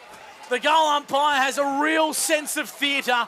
Doesn't he? Chiltern boys aren't happy with that decision. Well, I don't think his teammates who are behind the goals were that confident about it either, Scooter. I think he was sort of making up his mind because he took a long stroll, didn't he, Gus? He took 15 minutes to make up his mind, I reckon, that Just goal. a tip with a shot at goal like that, if they walk to the middle, it's a goal. They don't. If it's a point, they'll signal straight away, boys. So. And I reckon the scoreboard... Scoreboard's wrong, isn't it, boys? Yeah. I think so. It should be 4-6. Yep. Correct. Yep. So 4-6 plays. 3 straight. In the elimination final, Chiltern actually got out to a 700-point lead, according to the scoreboard, Luke. That is a big score, Gussie. That is a big score. Blassic. And then comes away, and he just tried to push a handball to the Mizio. And then a Hawker gets brought down, a Swanee gets brought down, I should say. And that is Bertram at the bottom, umpire to take it. So welcome to you, wherever you may be tuned into the broadcast of the Granny today. 1494 2AY, and on the live stream is Brad Hibberson, the coach of the Swans, getting brought to the deck. Big crowd in, we reckon probably close to 10. Yep. Boys? Yep. Yeah, they're getting there. Yeah. Absolutely. Scooter, what's it like on ground level for the Charcoal Kings? Oh, the atmosphere is fantastic. When the ball gets close here on the boundary, it's almost deafening. Stevens for Chiltern Swans, on to Jake Cooper. Handball back to Stevens was okay. The Hawks' pressures relentless and they're absolutely everywhere. Monner. Head over the footy, left it behind. Now it goes inside 50 via Brad Hibberson for Chiltern. They need to find a marking contest. Doolan had a good crack at that. Bodie Hibberson left it behind. Coming through in a big tackle there. Both players dive on top of the footy. Hibberson and Kyle Cooper a little slow to get up. And I'm liking the defensive work of Jack McDonald in the back six. He's really standing up. Ball up, 35 from goal for the Chiltern Swans. McGee might have won him very late. I reckon the umpire was going to pay the hold in the ball, and then it just slipped up. McDonald lays it off to Vogel. Good delivery to Blassic. On the half-back flank, Collins is telling to just hold it up. Is the Swannies have just manned up here, Scotty? Yeah, a lot of numbers down the line here for the Swannies. To a contest. Up we go, Meyer and also Patton. Crouch went over it. Meyer turns it over to Monner. Now, sitting out the back of this is Pratt. Now, this is where his experience comes into play, and he wants to send it deep. He's pushing traffic to the outer side. Now, here's Mason, straightens up. Didn't come off. Connor Newman out the back, if he can go quick. Jack Andrews picked it off, and he sends it in now. Here's Newnham. Can he take this? No, he put it to deck. Left foot, rolling behind. One behind. So 31 plays 18. Inspirations Paint scoreboard. Second turn brought to you by NZ Albury. Let's go to Brad Freak. Yeah, Key was still right on top in the inside 50s on the MacJack stat sheet. 7 inside 50s to 4 in the second term alone. And they've just been able to keep the ball inside their forward 50, but just unable to put it on the scoreboard. As we saw last night in the AFL, if you don't put it on the scoreboard, it can come to burn you later in the game. Collins sat underneath that one. Now Monner at the back for Kiwa Sandy Creek. Free kick. No, out of bounds. Out of bounds. So Zach Monner went to kick. Nelson called it. He was on the spot. Oh, Nelson Butterfield. He's out here, big Nelson. I thought he'd be following Robbie out to Wellbundery today. I thought he was in the car for Robbie. You get the big dogs at the big games, don't you? 4-7-31 key with Sandy Creek. The Chiltern Swans 3 straight 18 for Inspirations Paint. Hibbison and also Collins. Now McLean over the top of it. A lot of numbers at this contest. Umpire to take it. Change has been made on Connor Newman. Ben Mason, the captain of Chiltern's been put back there, former Wodonga teammates. So we'll see how that matchup continues to glow. We're going 17. Second term here for Jappo Donks. Brody Hibbison, or Bodie I should say. Here's Demizio. Good pick up. Try to spit it out wide to Collins. Vandermeer coming from the opposite direction. Bertram got swung around. And over the top, here's McGee. And Callum Turner came in, and then Kyle Cooper. Ball's gone out of bounds.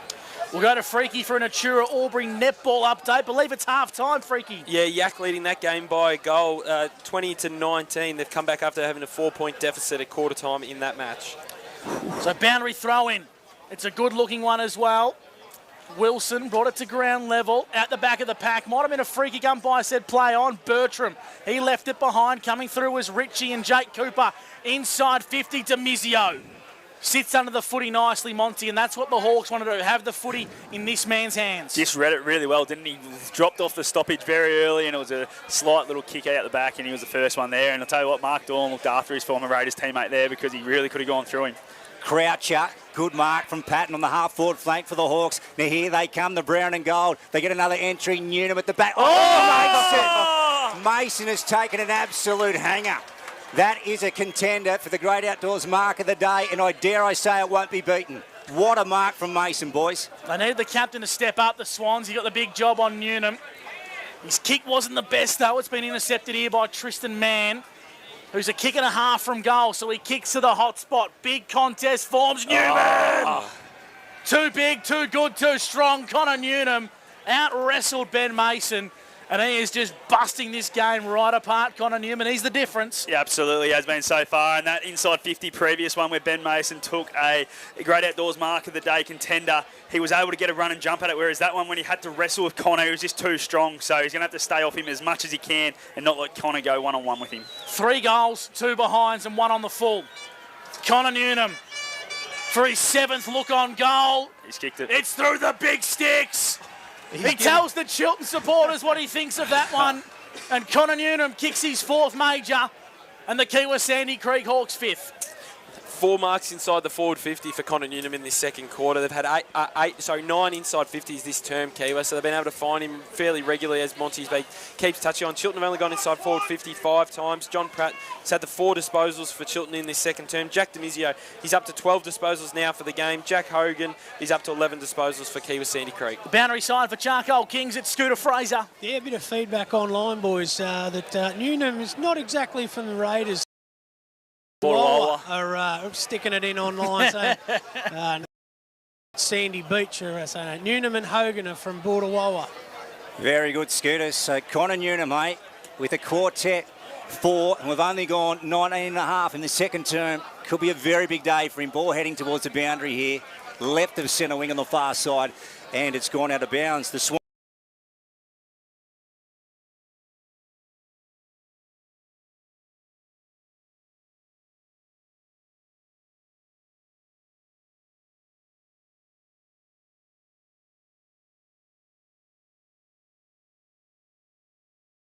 out Hemming up to Stevens, and then Stevens high ball. Now who's sitting under this? Evans goes back. Doolan, well done out the back, and that is Vogel, and he wants to come wide though. The Swans have it though through Ben Jones. Ben Jones just forward a true centre wing, kicks to the hot spot for the Chiltern Swans. Doolan's the target. Doolan, is he going to claim it? Oh, he paid it. Yeah. Jeez, it picked up more turf. It picked up a lot of turf, that ball, but the Chiltern boys, they won't mind it. More turf than not is Mullinger on the week, I reckon. He did well, he sold it. The Chiltern faithful below us, they certainly know that picked up turf. They're not saying a word, Scotty. I can't believe that. That one's been paid. I don't know what the umpire was looking at. But anyway, Doolan was there first and has a shot on goal. You'll back Doolan in from point-blank range. Strikes it beautifully over the goal umpire's hat. Against the run of play, Mark Doolan kicks his first goal of the 2023 Grand Final and the second of the second term for the Chiltern Swans. Just been able to get a little bit more ascendancy in this second quarter, Chiltern, compared to the first. 7 inside 50s to 9, and they've been able to kick the 3 goals in this second quarter and be able to hit the scoreboard fairly regularly in this second term. 4 marks inside forward 50 as well for Chiltern in this second quarter. Yeah, a bit of luck in footy, hey, Scotty? Bit of luck in finals. You need it in finals, don't you? You You've got to be lucky to win a grand final. Did you see that one, Scoot, for Charcoal Kings? I think the water boy's just taken out a brush to get the dirt underneath Doolan's nails, boys. Sand bucket. He's the bloke that makes the most of it, and it went straight through the middle. As soon as it left his boot, he had the fist pumped, and he knew it was going.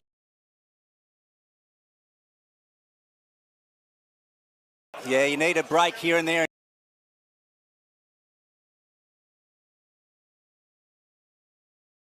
Just pulled him away, Josh Hicks. Bodie, he sprayed that one off the side of his boot. Demizio goes up and takes it. Solid in defence on the half-back flank for the Hawkers. 37 plays 24. Second turn brought to you by NZ Albury. Down the line, Stevens through his mitts. Jake Hicks at the back. Stevens runs around. Almost a 360. And Nick goes down the line, turns this one over to McDonald. And the Hawks have it. Inboard patterns the target. Mona, the people's champ. He just sat in front of that one, took it like a slips catch in 4th grade cricket. Inside forward 50. Good contest from Gray. Spills out the back. Croucher lost his footing. Now the Chiltern Swans out numbers. Great pressure, as Monty said. And the kick's out of bounds on the full. Yeah, Geordie Croucher, what a tackle and pressure there on Garside. And the kick's out on the full. So be right in front of our live stream camera. You'll watch this one. He'll rate himself here, Scotty Bartel, I reckon. Absolutely, he will, Scotty. And he looks like he's going to set himself a goal. Left the kick at 44, maybe 45 metres. No tighter angle on the ground. Right foot kick. Looks good off the boot. Take your bow, Scott Bartel. Union Hotel goal of the day. You will not see a better goal than from Scott Bartel. The Hawks respond, and the margin's back out to 19 points. Boys, that is his 264th goal from 267 matches in the brown and gold. He's a legend of the club, and that's his bread and butter on grand final day. That is Scott Bartel all over.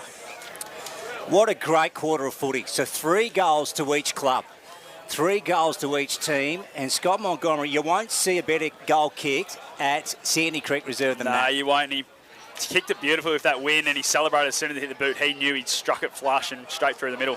Blasick, and then just got up and then got it to his boot.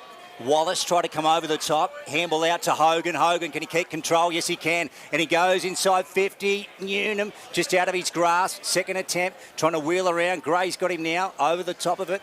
Short one out the back. Hogan. Hurry kick forward. Stevens grabs it and then balks and gets around and then gets his kick smothered.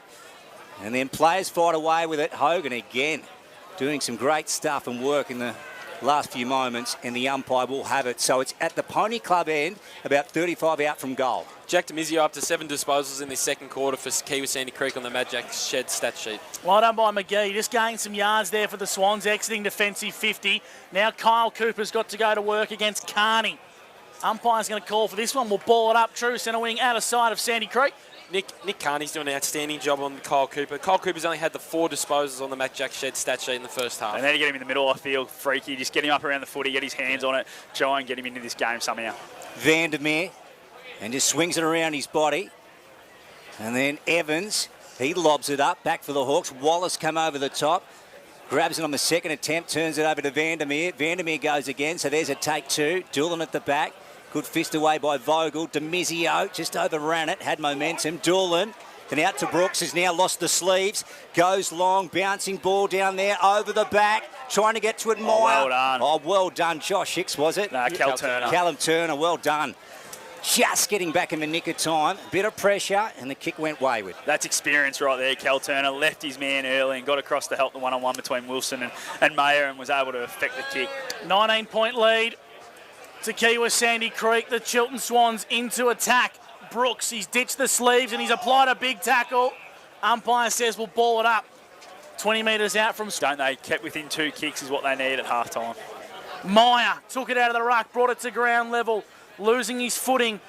was Hibberson, exiting defensive 50. Falls the way now of Ben Jones. Runs to 45. It's a horrible kick off the boot.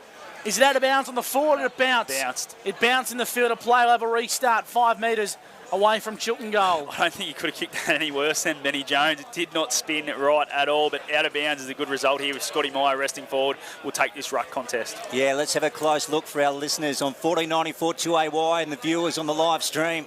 Meyer trying to get rid of Buckley Wilson.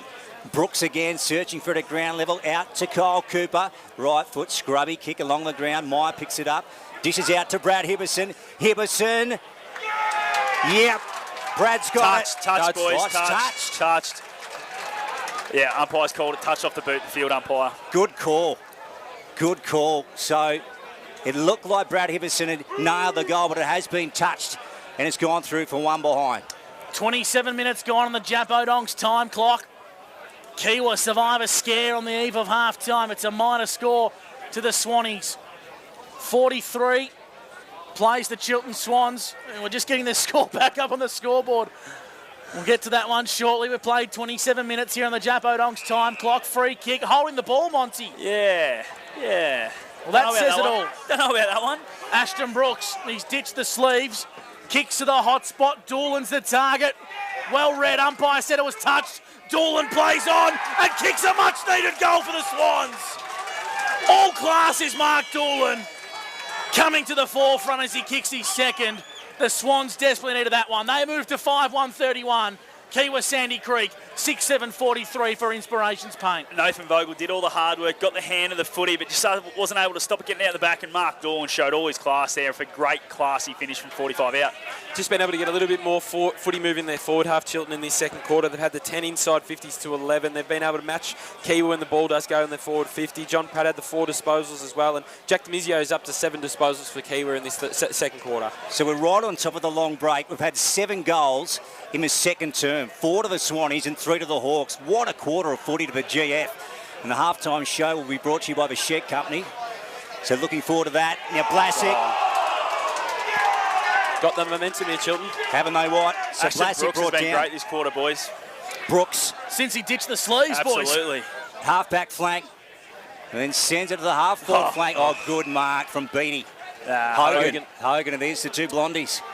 And Hogan takes it for the Hawks half-back flank. He's got McDonald short if he wants to use him, but at the 29-minute mark, he's going to take as much sting out of the game as he possibly can. Half-time sounds here in the 2023 Grand Final. Kiwa Sandy Creek hold a 6-7-43 lead over the Chilton Swans, 5-1-31. That's on the Inspirations Paint scoreboard. It's a mouth-watering Grand Final, and the second half has got plenty more in stall. It's the 2023 TDFL Grand Final. For our broadcast partners, Mark Spraybarn and Brian Unthank Real Estate on 1494 2AY, where you won't miss a thing. We'll help you get the job done. We'll make your job a smooth one. Dunn's Twin City Cranes. For your semis, riggers, spotters, cranes. Safety is our second name. You're looking pretty with Dunn's Twin City. No job's out of reach. Rig it, lift it, move it, shift it. No fuss, talk to us. We'll help you get the job done. We'll make your job a smooth one. Dunn's Twin City Cranes. CADMAC want your machinery to keep working as hard as you do. So, as you're gearing up for the busy season, now is the time to stock up on your machinery oil and net wrap. For a limited time, get a free cap when you buy 20 litres of any New Holland oil. Or get a free jacket with every pallet of New Holland net wrap or bale twine. These offers are only available at CADMAC and while stocks last. CADMAC, helping you grow for life. T's and C's apply.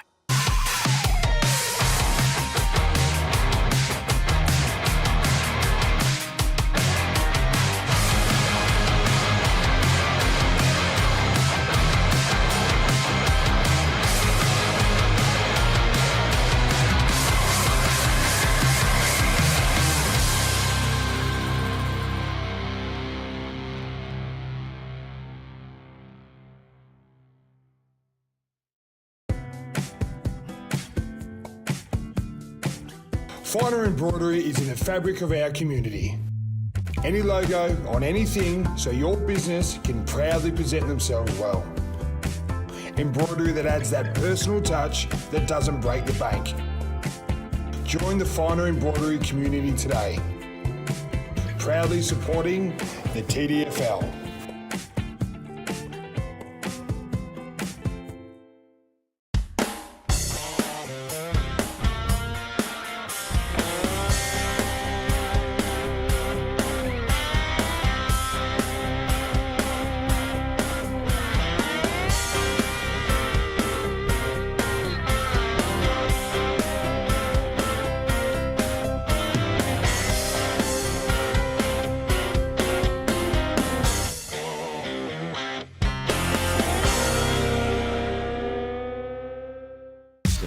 Need a computer that won't crash? Need your Wi-Fi turbocharged? Need better data backup? Whatever you need your computer to do, Wangaratta Computers will help you do it better. Because that's what we do best. wangarattacomputers.com.au. Wide space generation. Finer embroidery is in the fabric of our community. Any logo on anything so your business can proudly present themselves well. Embroidery that adds that personal touch that doesn't break the bank. Join the finer embroidery community today. Proudly supporting the TDFL.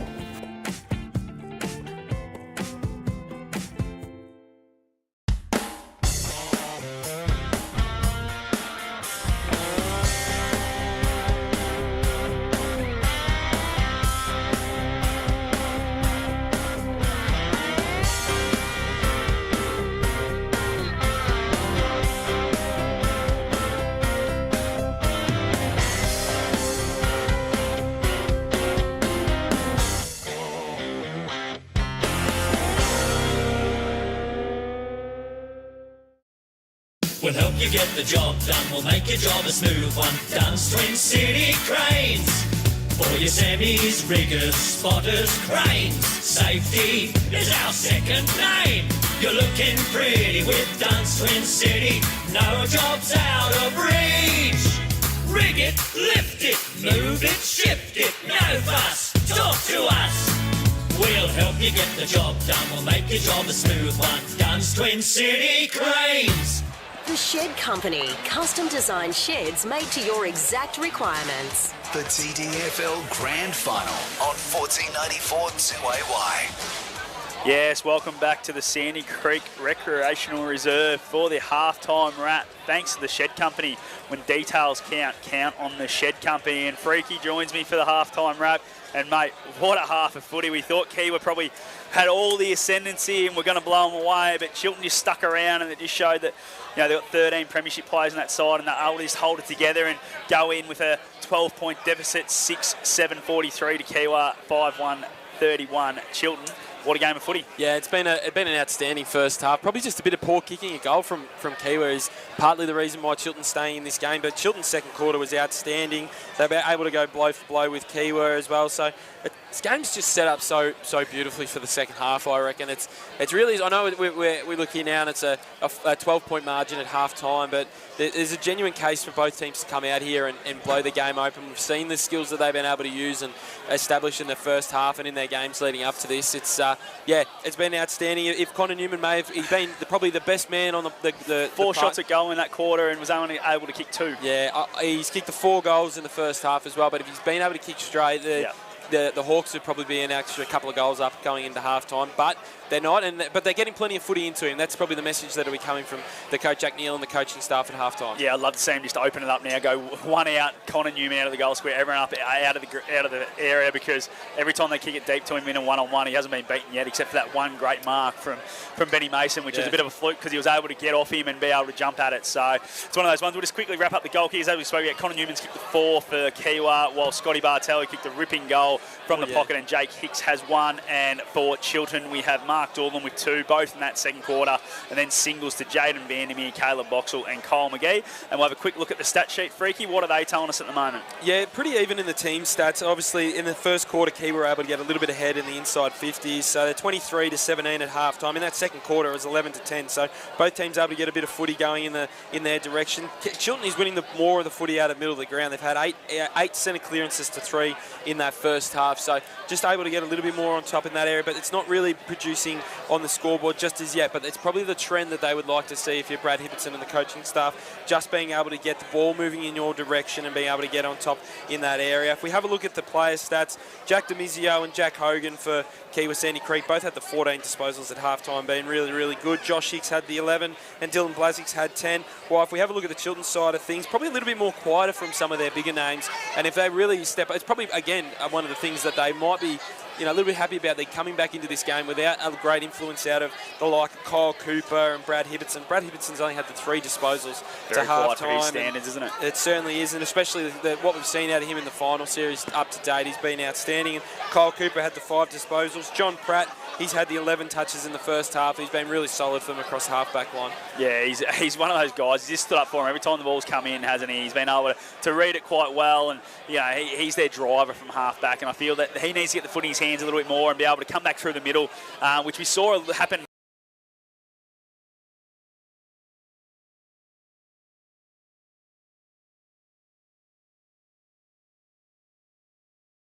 Yeah, as you say, I think Chiltern definitely in that second quarter, and especially late, their pressure and their ball use really stood up and went up to another level, where early in the first quarter and first half of the first quarter it was the Hawks who were well and truly on top, and we got full ascendancy in that area of the game. And they were able to do what they were able to do in that first 15 minutes of the game. So it's really going to be a game of momentum, I think, Mont. If you get the momentum in this game of footy, you're going to want to get on top and really put it on the scoreboard, because at some stage the tide is going to turn and the other team is going to get the footy and going to be able to put that score on. And you want to just make sure you've banked enough goals going in that direction. It's the road end that Kiewa will be kicking to. It was interesting that we touched on it, Scooter touched on at quarter time, that Jack Neal felt like there was a bit of a breeze going in that direction. So it'd be interesting to see in this third quarter if there is that breeze still going that way, because, yeah, the Swans were able to use it. But again, the other way, the Hawks were able to use it going against into the equestrian end as well. Yeah, absolutely. You're spot on there. And we'll quickly get your quarter's best for Reconnect Communication. Freaky, who did you think stood out in that second quarter? Yeah, for Kiewa, obviously there was Connor Newman their front half, and Jack Demizio I thought were really strong for the Hawks. But I thought for Chiltern, this bloke's really impressed me this final series, and it's been Ashton Brooks. I know he's only a younger fella in the side, but just his calm and his composure and his toughness around the footy has been really, really, really first class. And he's been someone that's really stood out for me. You can see he's got a lot of talent. He's going to go a long way with his footy. He's obviously out here at his home club at Chiltern doing a lot of good things, but I can see he's going to be a really solid player for the Swans for many, many years to come. Yeah, I think you're spot on there, hitting the nail on the head. Righto, let's go into the coach's room now, Freaky. You're Brad Hibbertson, you're sitting in front of the board. What do you need to do? What are the changes they can pull to try and just get that bit more momentum and try and get a bit of more of a free-flowing game for them? Yeah, well, I think as you touched on throughout the call, Mon, I think it is the fact of just trying to get that matchup right on Connor Newman, because I think to look at a lot of the rest of the ground, they're going quite well. Obviously, if you look at the score, 6-7 is Kiewa at halftime, and Connor's kicked 4 of those goals. So obviously, if they're able to nullify his impact on the game, then they're going to have to go for other options to kick goals. Whereas, especially in that second term, Chiltern really got back to playing their brand of football. Yep. So I don't know. I think there's obviously they want to get their better players. Brad himself, Kyle Cooper, they need to get those boys involved in the game. But I think the style that they were playing, and that's later in that second quarter, in that second term as a whole, is probably closer to what they wanted to play. And if you're a Jack Neal, Monty, in the Kiewa side of things, what would your message be, or what would be any moves you'd be looking to make at this halftime break? Look, my messaging would just be trust the process, because it's worked so far. They've had 13 shots at goal and a half of footy. They kick straight, the game's nearly over. They're probably 6 or 7 goals up. They haven't done that. You just got to keep saying that we've got the process right. We're getting it there enough. It's just the execution now. Just got to be a little bit better. Finishing touches. Just make sure we give those first gives. I think a couple of blokes have held on to a little bit longer. They've been caught on the footy probably 3 or 4 times. Connor Newman made a bit of a mental error when he played on from a mark 20 metres out straight in front, got caught holding the footy. So just the little things. Don't take it for granted that it's just going to happen today. The pressure goes up. You're not going to feel the bloke coming, but he's going to be there. Yeah. So let's just make sure we do everything right from here on in and just trust our process. It's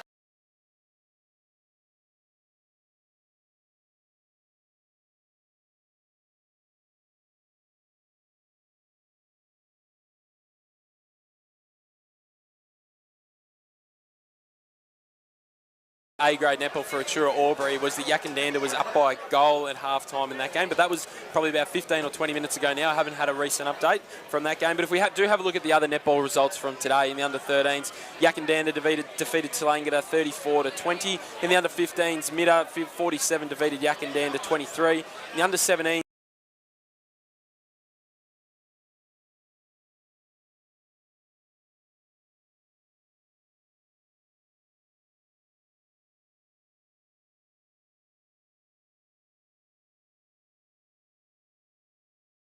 Dedarang Mount Beauty defeating Yakandanda by 3 points in the under-14s, 34-31.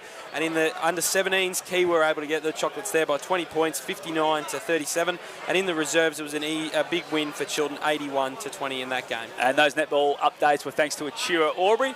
Well, that's our halftime wrap all wrapped up. Thanks to the Shed Company. When details count on the Shed Company. We'll be back with all the third quarter and second half action right after this break on Tallangatta Live, and on Tallangatta Live, you won't miss a thing. We'll help you get the job done. We'll make your job a smooth one. Dunn's Twin City Cranes. For your semis, riggers, spotters, cranes. Safety is our second name. You're looking pretty with Dunn's Twin City. No job's out of reach.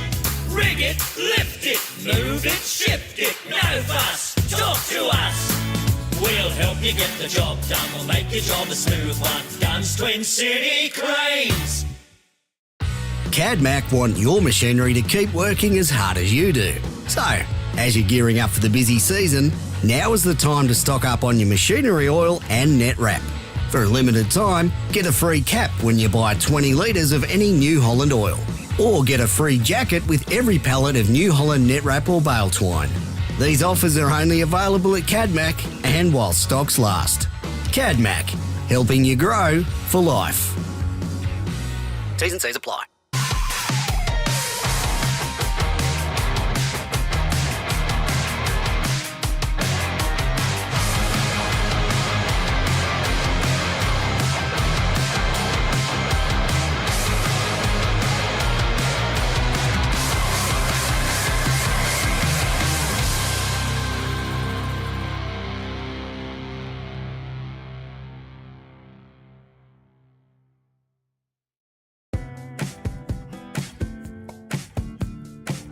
Finer embroidery is in the fabric of our community. Any logo on anything so your business can proudly present themselves well. Embroidery that adds that personal touch that doesn't break the bank. Join the Finer embroidery community today. Proudly supporting the TDFL.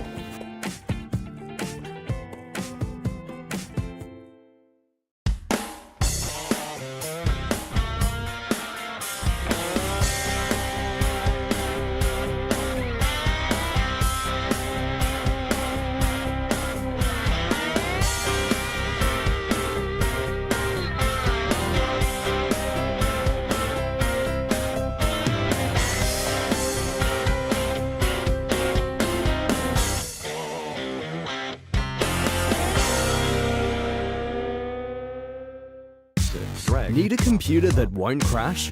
Need your Wi-Fi turbocharged? Need better data backup? Whatever you need your computer to do, Wangaratta Computers will help you do it better. Because that's what we do best. wangarattacomputers.com.au. Write it, space it, and erase it. Finer embroidery is in the fabric of our community. Any logo on anything so your business can proudly present themselves well.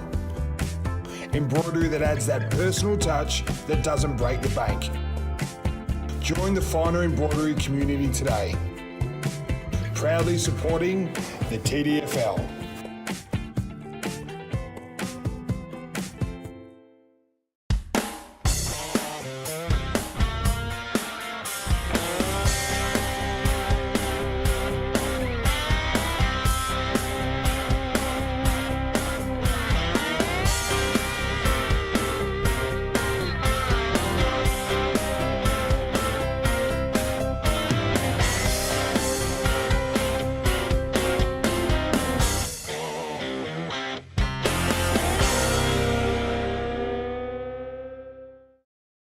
We'll help you get the job done. We'll make your job a smooth one. Dunn's Twin City Cranes. For your semis, riggers, spotters, cranes. Safety is our second name. You're looking pretty with Dunn's Twin City. No job's out of reach. Rig it, lift it, move it, shift it. No fuss, talk to us. We'll help you get the job done. We'll make your job a smooth one. Dunn's Twin City Cranes.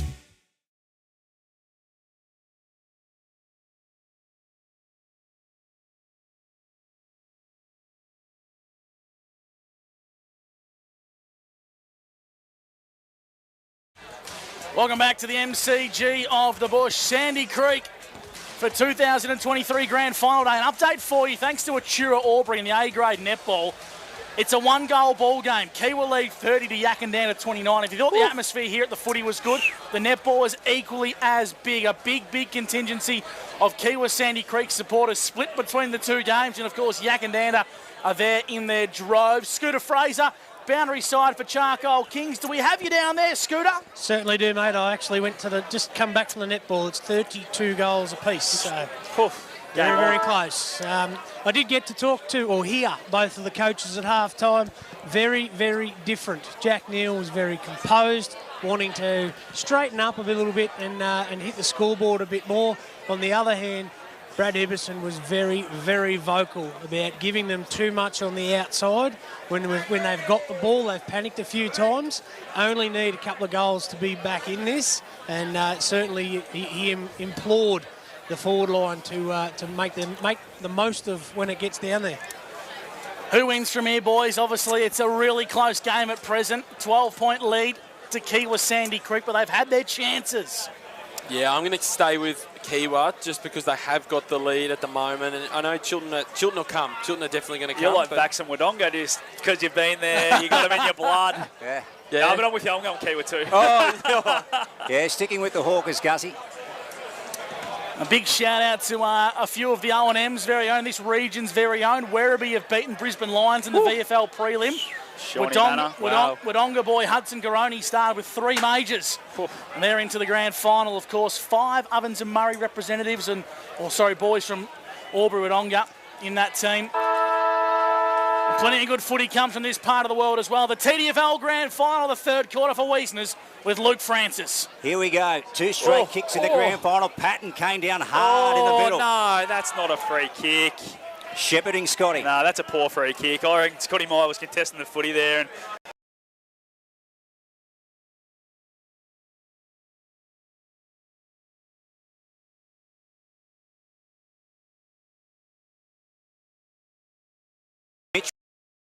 with the ball. Right in the heart, smack bang of this beautiful footy ground. And he goes wide here to the half-forward flank. And sitting under it was Mason. Took an absolute ripper in the first half. A great outdoors mark of the day, and angles back to Brad Ibbison. Here's the coach of the Swannies, the main man in the red and white, and he goes to the half-forward flank looking for Kyle Cooper. Over the back came Carney, and then Vandermeer sees it out of bounds right of our broadcast spot. Monty, why haven't we seen Kyle Cooper go through the middle?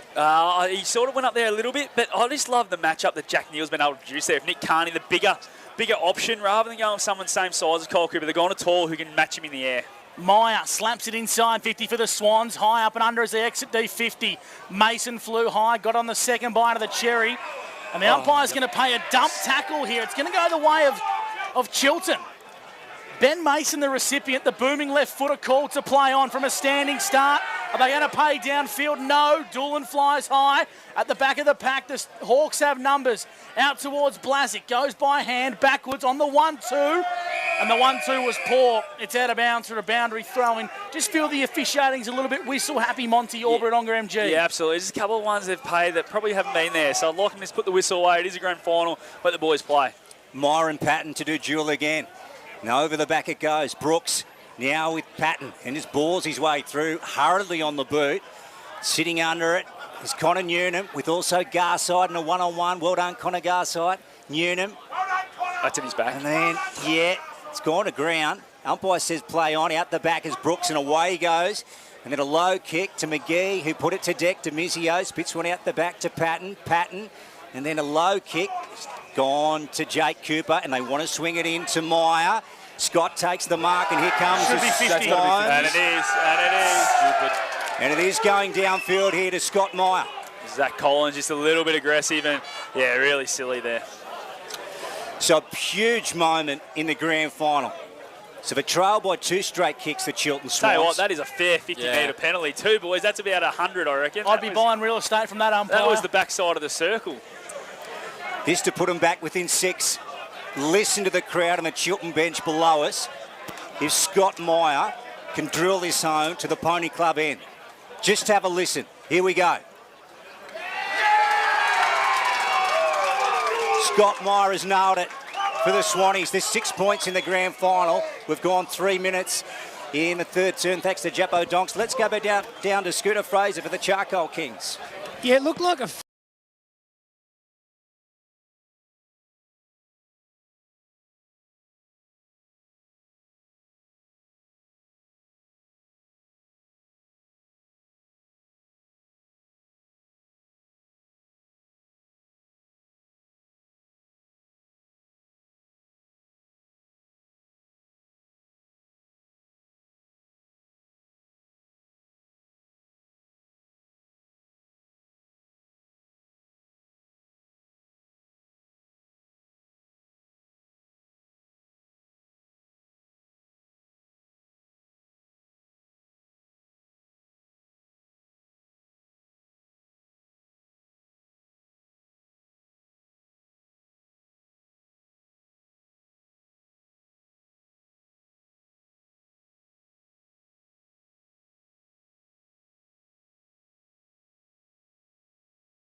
It's going to be the recipient of this free kick, Monty, and I just don't love the way this game's being officiated. 43 plays 37, Commercial Club scoreboard. Blasick out to centre wing. Yeah, got to be a push. Yep. Yeah, McDonald getting the ball here for the Hawks on Boxall.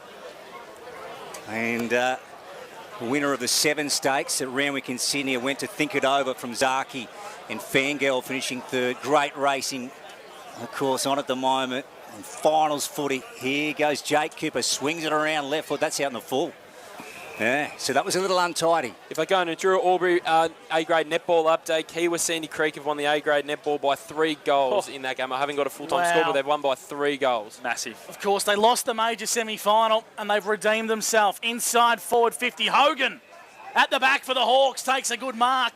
40 metres out on a pretty tight angle, Monty, for MG. Yeah, just a little bit too strong there, Jack Hogan. Great set of hands to take the mark. He'll go back now, and I feel this is right on his range here. I know he's good enough to kick it, but it's right on his range. So Hogan, his numbers for Mac Jack Sheds. He's coming up for his 15th disposal of the day. Kicking to the Lockhart's Gap Road end. Jack Hogan against the runner play for the Hawks.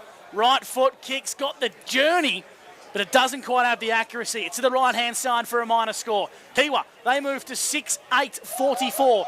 Chiltern Swans, 6-1-37, thanks to the Commercial Club. Yeah, 7 points in it. Ash Van Claveren just gets Gray in front of Wallace. So a nervous moment there. And now Pratt, that's what you want.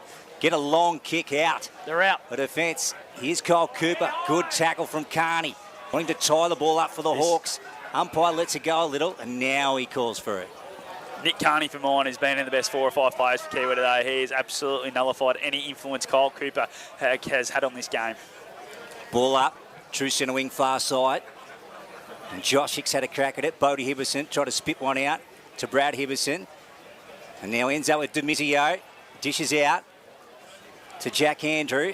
And they get it down the line here, the Hawks, to the half-forward flag. Ashby and Clavering couldn't get a fist to it over the back. Gray. Now players at ground level, and it's tied up. Boundary side for Charcoal Kings, Scooter Fraser. Geez, haven't the Swans half-backs really tightened down? Hawks haven't been able to really get it deep inside 50 there. Jack Gray, Pratt really doing a great job. For the Commercial Club, Kiwi lead 44-37 over the Chiltern Swans. Tracking this one back is Cal Turner for the Hawks, with the ball goes to the boundary line, out of bounds for a boundary throw in, true centre wing out of side. Brad Freaker on the grounds. Yeah, in the Hume League preliminary final, Holbrook have a 5-point lead over Randwell Bunbury, 48-43 in that game. Scott Montgomery for Albury-Wodonga MG. Yeah, I love what Connor Garside's doing at the moment on Connor Newman. He's just really working him up the ground, not letting him get out the back, and just staying 5 metres behind him, just making sure that he doesn't get any easy kicks out the back like he did in that second quarter. And then Vandermeer and also Jack Andrew meet it. Ball goes out of bounds. Also got the RFL Grand Final on today between the Griffith Swans and the Turvey Park Bulldogs. That one being played at Narrandera. And then the Power up against the Giants tonight in South Australia at Adelaide Oval.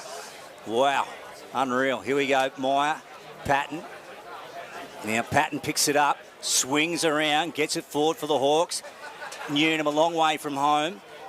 And then dishes out the back to Callum Turner, to Patton. Oh, just couldn't grasp the footy. Stevens came through. Bodie Hibberson went to deck. Hogan over it.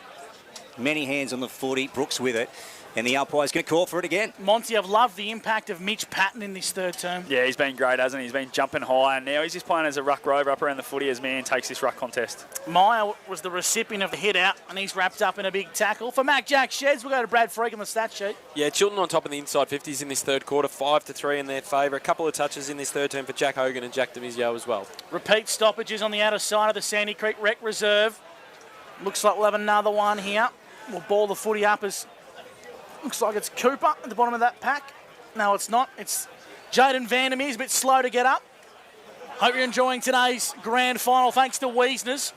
44 plays 37 on the Commercial Club scoreboard. Kiwi Sandy Creek lead the Chiltern Swans. We'll cross boundary side. Scott Montgomery. And sorry, I'll go to Scooter Fraser. Yeah. Almost coming out with something a bit familiar. Scooter Fraser for Charcoal Kings. Monty's taking my seat up there, boys. I'm down here in a little tin box. Mate, boys, if Bodie Hibberson finishes the game without tape on his head, he'll be lucky. Geez, he's been in and under nearly every pack. Head Man first.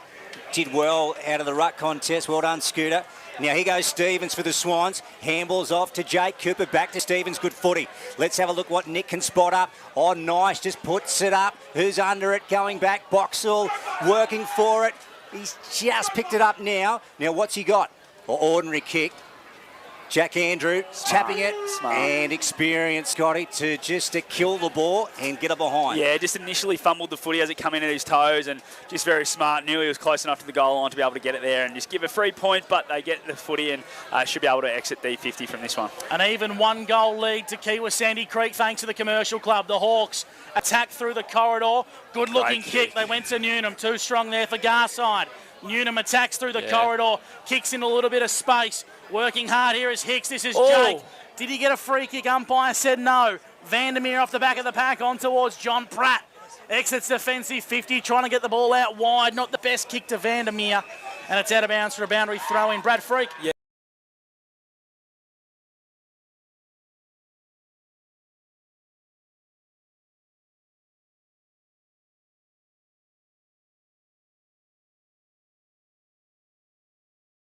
I have to...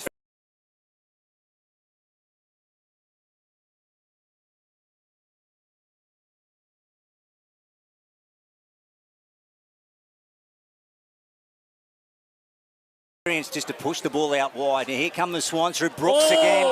Ashen's been taken down here by Beattie. Scotty, your thoughts? Yeah, no, it was late. It was definitely late, but not much in it. Not much in it. He'll get straight up, Ashton. He's pretty tough. In the meantime, Mark Doolan has got the ball here. So downfield, man on the mark, which is Nathan Vogel. He's at 40. Now the Swans, as we know, trail by 6. This would square the ledger. Monty, distance. Yeah, so I reckon distance he's got for sure. For sure. It's just that wind that's pushing it. We'll push it to the left a little bit. Just got to allow for that kick at the right goalpost here. A born goal kicker, this guy. Swans bench under us, so they'll tell the story. This, and it's gone through for one behind. So it's back to 5 points, the margin on the Commercial Club scoreboard. Wow. It's a fantastic TDFL Grand Final. Thanks to our broadcast partners, Mark Spraybarn and Brian Unthank Real Estate. Kick out from Demizio, finds its way to Evans. Demizio's numbers thanks to Mac Jack Sheds. Brad Freak. 16 for Jack today. Oh. Dangerous ball inboard from Evans. Chilton have numbers everywhere. Big contest forms. The Great Hawks pressure. survive the scare. Great defensive pressure, yeah, Monty. Kyle Cooper and Mark Dawn there. Kick just sat in the air a little bit, and I think Nathan Vogel took it a little bit too easy, thinking it was an easy kick, and yeah, Mark Dawn closed him out. So the kick came from the contest. Vandermeer, it's across the face, out of bounds for a boundary throw-in. For Charcoal Kings, boundary side, Scooter Fraser. You're amongst the Chilton supporters, and they're starting to get vocal. Yeah, they certainly, after that hit in the middle there, it was a bit late. Could have gone for the ball, but they're calling for a bit of blood, I think, the Chilton people. They're yelling out for a yellow card, but obviously the umpires took control of it pretty quickly. Ball going to deck from the boundary throw-in. Buckley Wilson, Hurley, out of the pack. Good contest out there. Man came flying through. Garside trying to get a hand to it. Newnham at the bottom of the pack. Umpire's going to ping him. Oh, no. How's the build-up? Yeah. Jeez, the men in green love it, Lukey. They do, it's Gus. about them, boys. 55 out from the Pony Club end goals. Gee, it's a great grand final now. Hey, how's the pressure on these players? Josh Hicks to Jake Hicks. Richie came in, he got brought to ground. Brooks got swung around, went to ground heavily. Umpire's going to call it. How good is this to watch? 6 inside 50s for Chilton on the Mac Jack Shed stat sheet in this third quarter. 4 to Kiwa Sandy Creek. 3 disposals to Scotty Meyer. Started getting busy for the Swans. Only the one goal for Chilton, so they need to capitalise on that dominance they've had inside that forward half so far this quarter. The breeze is blowing from our broadcast position across the ground, not favouring any one side. As the Hawks trying to find Patton on the half-forward flank. They get a favourable bounce. The kick inside, forward 50. Trying to find Wallace. Is it frontal contact? Umpire said no. The Swans have numbers. Patton and Pratt go head-to-head. Spills out the back, and what a Mason tackle. applies an absolutely crucial tackle. Ben Mason, the captain, standing up in the last line of defence of the Swans. Kiwa had 3 blokes forward to that contest, so that ball pops out. They kick a goal. So Benny Mason, great tackle to take ball and all. Croucher. Oh, gee. Does that ball hit the post? Yeah, out of bounds. Yep. So you're going to have a boundary throw in. It's in the forward pocket for the Hawks here. Gap road end, far side. So the boundary umpire and the field umpire chatting here. Oh, what's happened? He's paid out on the full. Hit the post on the full, boys. Yep, very good. So Pratt to take it.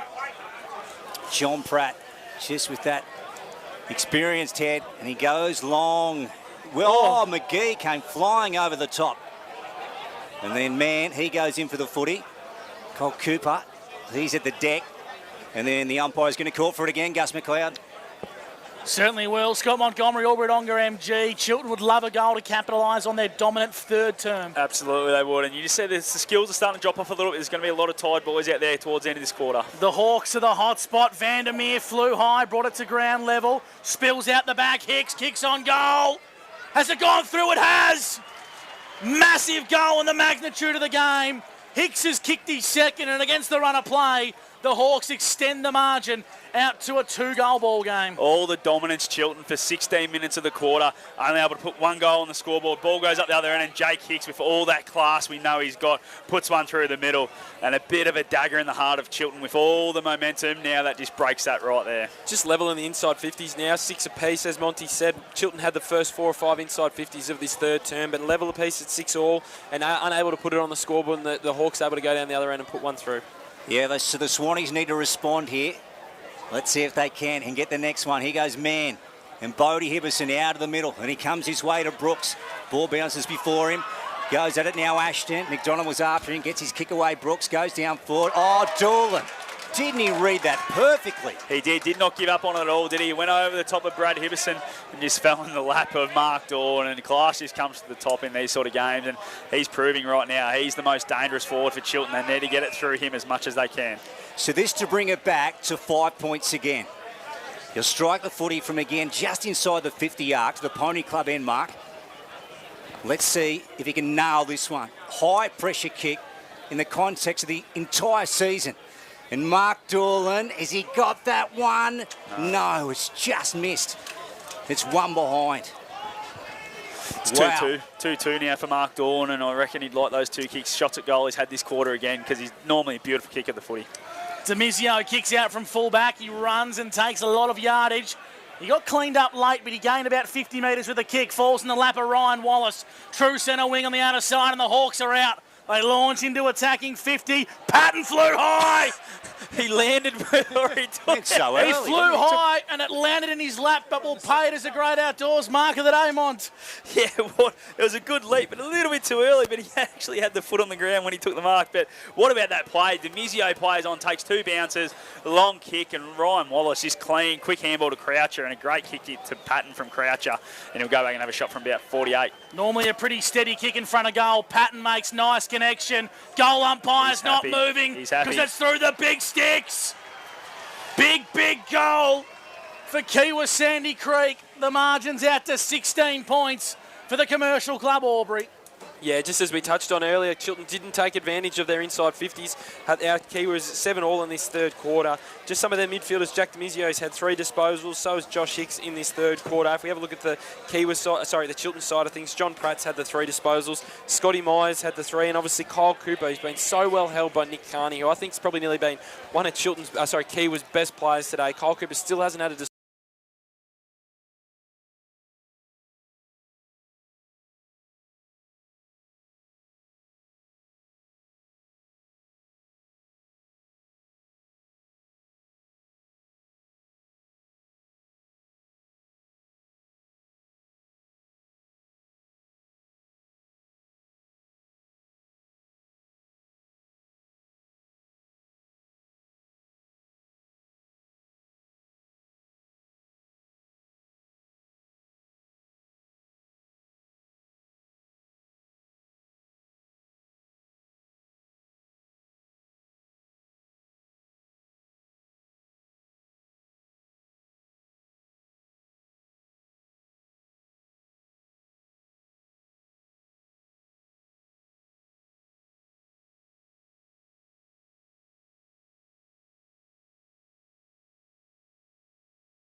The other side.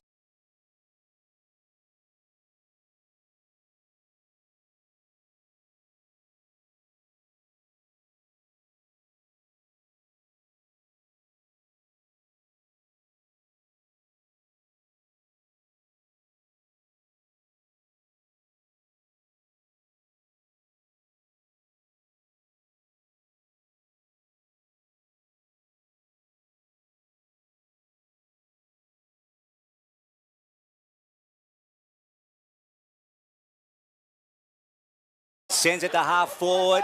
On over the back, Bertram. Here's Blasick, and he comes burning away. Gets onto that.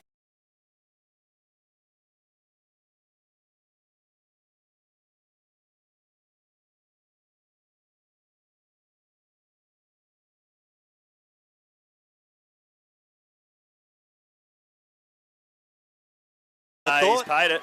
He's paid it. To Jack Andrew. Yeah. That's a lucky one, isn't it? Ryan Wallace was not trying to kick it there, and Jack Andrew was just in the right space at the right time, and he'll go back. And Norman, a beautiful kick. is Jack Andrew, and he'll probably put this one through. Yeah, so from our angle, it didn't look like it went the required distance, but we're looking head on at it, aren't we, Scotty? Yeah, we are. And it went a bit diagonal as well, Lukey, so that might have helped him. That's it. So margin, he's got it. He's got it, Jack Andrew. So that just gives the Hawkers a little breathing space here. We're gone 22 in the third turn, thanks to Jappo Donks. Let's go to Freaky. On the Matt Jack Shed stat sheet, Jack Demizio is up to 5 disposals in this third quarter, 8 inside 50s apiece for both sides in this third term. And Josh Hicks as well, he got the ball out of the middle there so beautifully, had 4 disposals, takes him up to 15 for the game on the Mac Jack Shed stat sheet. 16-point ball game. Kiwa Sandy Creek lead the Chiltern Swans in the 2023 Grand Final. Hope you're enjoying the coverage. Thanks to Wiesners. As we throw the footy aloft in the guts once again. Myers back in the ruck. He won the tap down for the Swans. Hicks. This is Josh. Kicks to half forward for Kiwa Sandy Creek. Ball's 50 from home. Spills the back towards Andrew. Kicks inside forward 50. Now it's a foot race. Croucher crumbs. Croucher kicks. A minor score to the left-hand side. So the Chiltern Swans are hanging on out to 17 points. Thanks to the Commercial Club. Kicking in from fullback is Mason, and he finds Pratt. And Pratt goes back to Mason, and Mason with a short ball. So Swans have it here with Gray, half-back flank. She wanted to take on Callum Turner, and then got it back to Mason, and Mason. Bodie Hibberson sits under it, so to Josh Hicks, coming through Bartell with a long kick. Look at that one. Finding Croucher. Now what's he got forward here? They're rushing back the Hawkers. Jay Hicks spots him up and takes the mark. Yes, smart. He started from behind Geordie Croucher when he took that mark and just saw the hole and was screaming at Geordie. He was coming and he waited and waited. And it was a beautifully weighted kick from Croucher. And Jake Hicks, we've seen Josh Hicks in the middle of the ground. Jake Hicks does it down the forward end. And I'll back him in here, boys, to go back and put another one on the board for the Hawks. Jordan Crouch been fairly quiet today, but he's had 4 disposals in this third quarter on the Mac Jack Shed stat sheet, so he's starting to get a bit of influence on the game for the Hawks. This will get it out to 23 points. 17 points the margin at the moment. Jake Hicks, so deliberate in his approach. Oof. Yeah, he shifted it left and it stays left. Yeah. 2 goals, 3 for Jake today, so normally a beautiful kick. He'll lament a couple of those misses, I think, today. So here we go, dying stages of the third term, the premiership quarter. Kiwa doing the dominance. Brooks, handballs over the top for the Swans. It pinballs around. The Hawks have numbers everywhere as Bertram is surrounded by brown and gold jumpers. They ping it out towards Hemming. He's poleaxed into the deck. Umpire calls for a restart. Scooter Fraser, Charcoal Kings, boundary side. Looks like Bodie Hibberson might have caught one in the hip or the back there. Boys looking very, very proppy at this stoppage. 64-46, the Hawks lead the Swans. Thrown on the boot by Brad Hibberson, long down the line. Demizio went through his mitts for the Hawks. Now it's McGee for the Swans. Handballs inboard. Cooper being quiet, wrapped up in a big pattern tackle from the Hawks. And we'll ball the footy up, true centre wing, broadcast side. 25 minutes gone for Jappo Donks. 64 plays 46. The Hawks lead the Swans in the big dance. Yeah, 3 straight kicks in it. 18 points. The Hawks lead by. Yeah, free kick. Yep, Bodie Hibberson just held on to the tackle a little bit too long on Jack Hogan and threw him down, so free kick Jack Hogan. 25 gone. Jappo Donks time clock, third term. The Swannies ill afford, can ill afford a goal right here. It would right. Beatty's after it. So too is Brad Hibberson. Hibberson gets to it first, gets a boot to it, rolling towards the boundary line, and it has gone out of bounds. Let's go back to Freaky. On the Matt Jack Shed stat sheet, 5 disposals each for Jack Demizio and Josh Hicks in this third quarter for the Kiwa Sandy Creek. 26 minutes gone in the third term. Mona's gone in the ruck. He got ragdolled by Meyer, Monty, or Bradonga MG. Yeah, just a free kick there. Mitch Patton's come off a cramp, so Zachy Mona's gone in there and, yeah, just ragdolled him in the ruck contest. Kicks up to half forward. Big contest forms. Gray just tries to slap it back and gain some yards. Falls the way of Hicks. Did he get taken high as he fell? Umpire said no, it was out of bounds for a boundary throw-in. For Charcoal Kings, Scott Fraser's boundary side at the 27-minute mark of the third term. Yeah, both sides are starting to have a few cramps, boys, that are appearing, and they're coming off for a rub. A bit of free time on the bench to regather. Yeah, Sora must be very close. Here's Hogan going inside 50. Newnham went back with the flight. Pratt did so well to get a fist to it. Newnham again, pops one over the top. Mona trying to pick it up. Pratt got back there. Stevens again. And he goes back, takes it. Jake Hicks is on him. Ball's still in play, is it? No. Siren sounds, Lukey. A thrilling third quarter of footy. It's an 18-point ball game, and Kiwa Sandy Creek lead the Chiltern Swans. It's a big final quarter coming your way next. Thanks to our broadcast partners, NZ Albury and Lewis Dixon Homes. It's the TDFL Finals on 1494 2AY, where you won't miss a thing.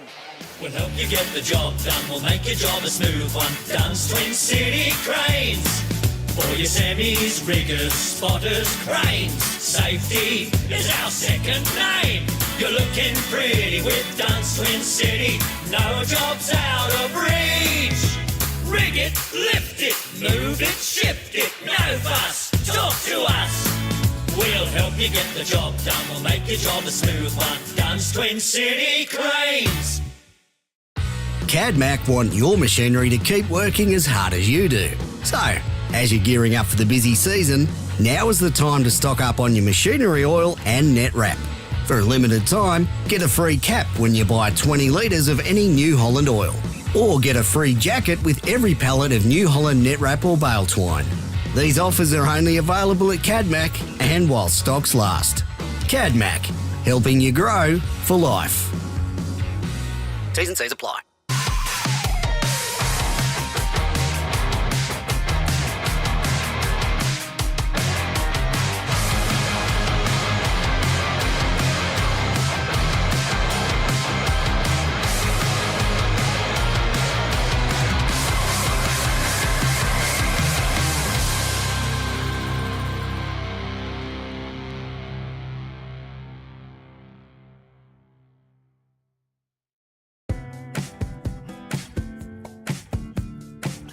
Finer embroidery is in the fabric of our community. Any logo on anything so your business can proudly present themselves well. Embroidery that adds that personal touch that doesn't break the bank. Join the Finer embroidery community today. Proudly supporting the TDFL.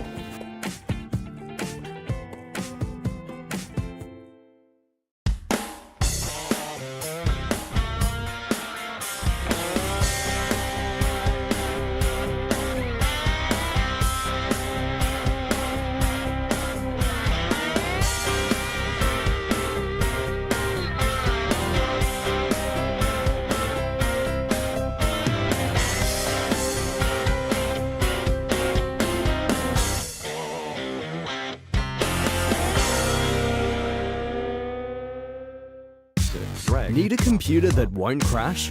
Need your Wi-Fi turbocharged? Need better data backup? Whatever you need your computer to do, Wangaratta Computers will help you do it better. Because that's what we do best. wangarattacomputers.com.au. Write it, space it, and erase it. Finer embroidery is in the fabric of our community. Any logo on anything so your business can proudly present themselves well. Embroidery that adds that personal touch that doesn't break the bank. Join the Finer embroidery community today. Proudly supporting the TDFL.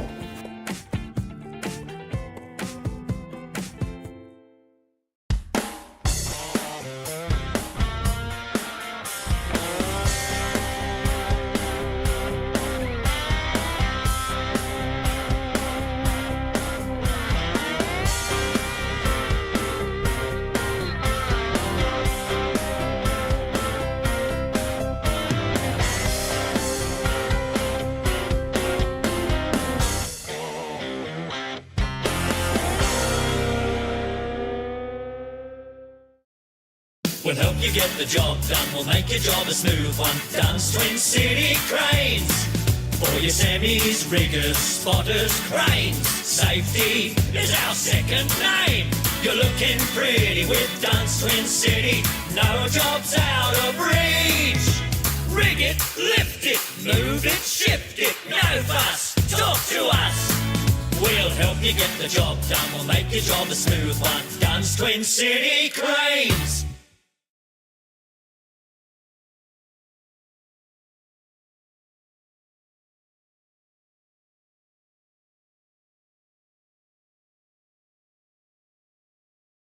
Welcome back to Sandy Creek. It's a 18-point lead to the Hawks over the Swans at three-quarter time. Freaky, the Reconnect Communications quarter's best for the third quarter. Yeah, for the Kiwi Sandy Creek in that third quarter, I thought Josh Hicks was really, really strong for the Hawks. I thought some of the work he did in the middle of the ground to get the ball moving in their direction was outstanding. And even some of the stuff in close and tight contested areas, he was really good.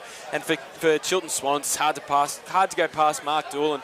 In that forward half, he was outstanding for him, clunking everything, took 3 marks inside the forward 50 as well, so he was outstanding. If we have a look at the Mac Jack Sheds stat sheet, in that third quarter, Kiwi ended up having just a few more inside 50s where Chiltern really dominated the start of that third term, but just weren't able to really capitalise it on the scoreboard. 11-8 in favour of Kiwi in that third term. Just quickly, do have a confirmation of finals time, a full-time score out at Walbundry.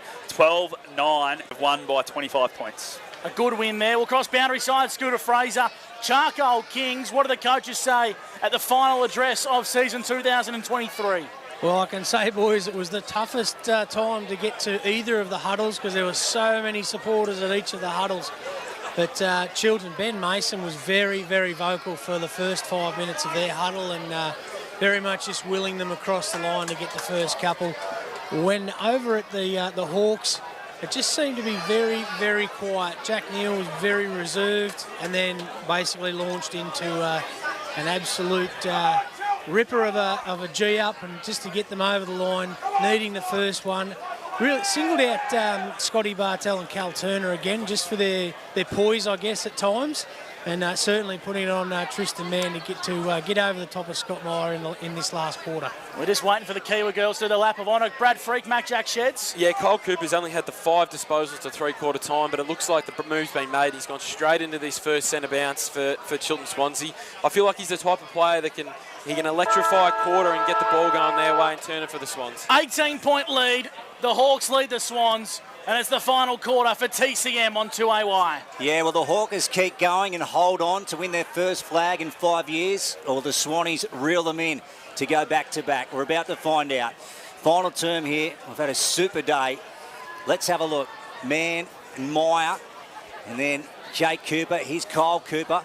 Ball straight up and down here in the one spot. Big fist over the top. Out the back it comes. Stevens for the Swanee, swings around and sends it down the line with a long kick, 45 to 50 metres. McGee got a fist to it and then goes again, does Cole. Well done, good footy, and then sends it forward. Gap Road end, high entry, Dawn at the back. Vogel just gets it out the front. And then coming through was Buckley Wilson, out to Carney, and he gets a long kick away. He kicks long down the line, but it's out of bounds on the full, Monty, for MG. Yeah, it was. He was rushed, wasn't he? The pressure from the Swans forwards was great there. They did not have a chance to get out of their Kiwi, and free kick to Chiltern. I think will go to Bodie Hibberson, about 70 away from goal. You just feel the first goal in this last quarter has to go the way of the Chiltern Swans if they want to win this game. They trail by 18 points. 1 minute in to the final quarter. Shallow entry marked by Jake Cooper for the Chiltern Swans, and I reckon this is just on his range, Monty. Yeah, right on it here. I reckon he'll be smart here, and if there's a leading option, he'll pull the pin and kick the short one, but I reckon he's going to back himself in and have a shot. He needs to aim at the left goalpost here because that wind will kick it back towards him. So Cooper is going to want to try and kick into the pocket. Boxall got there.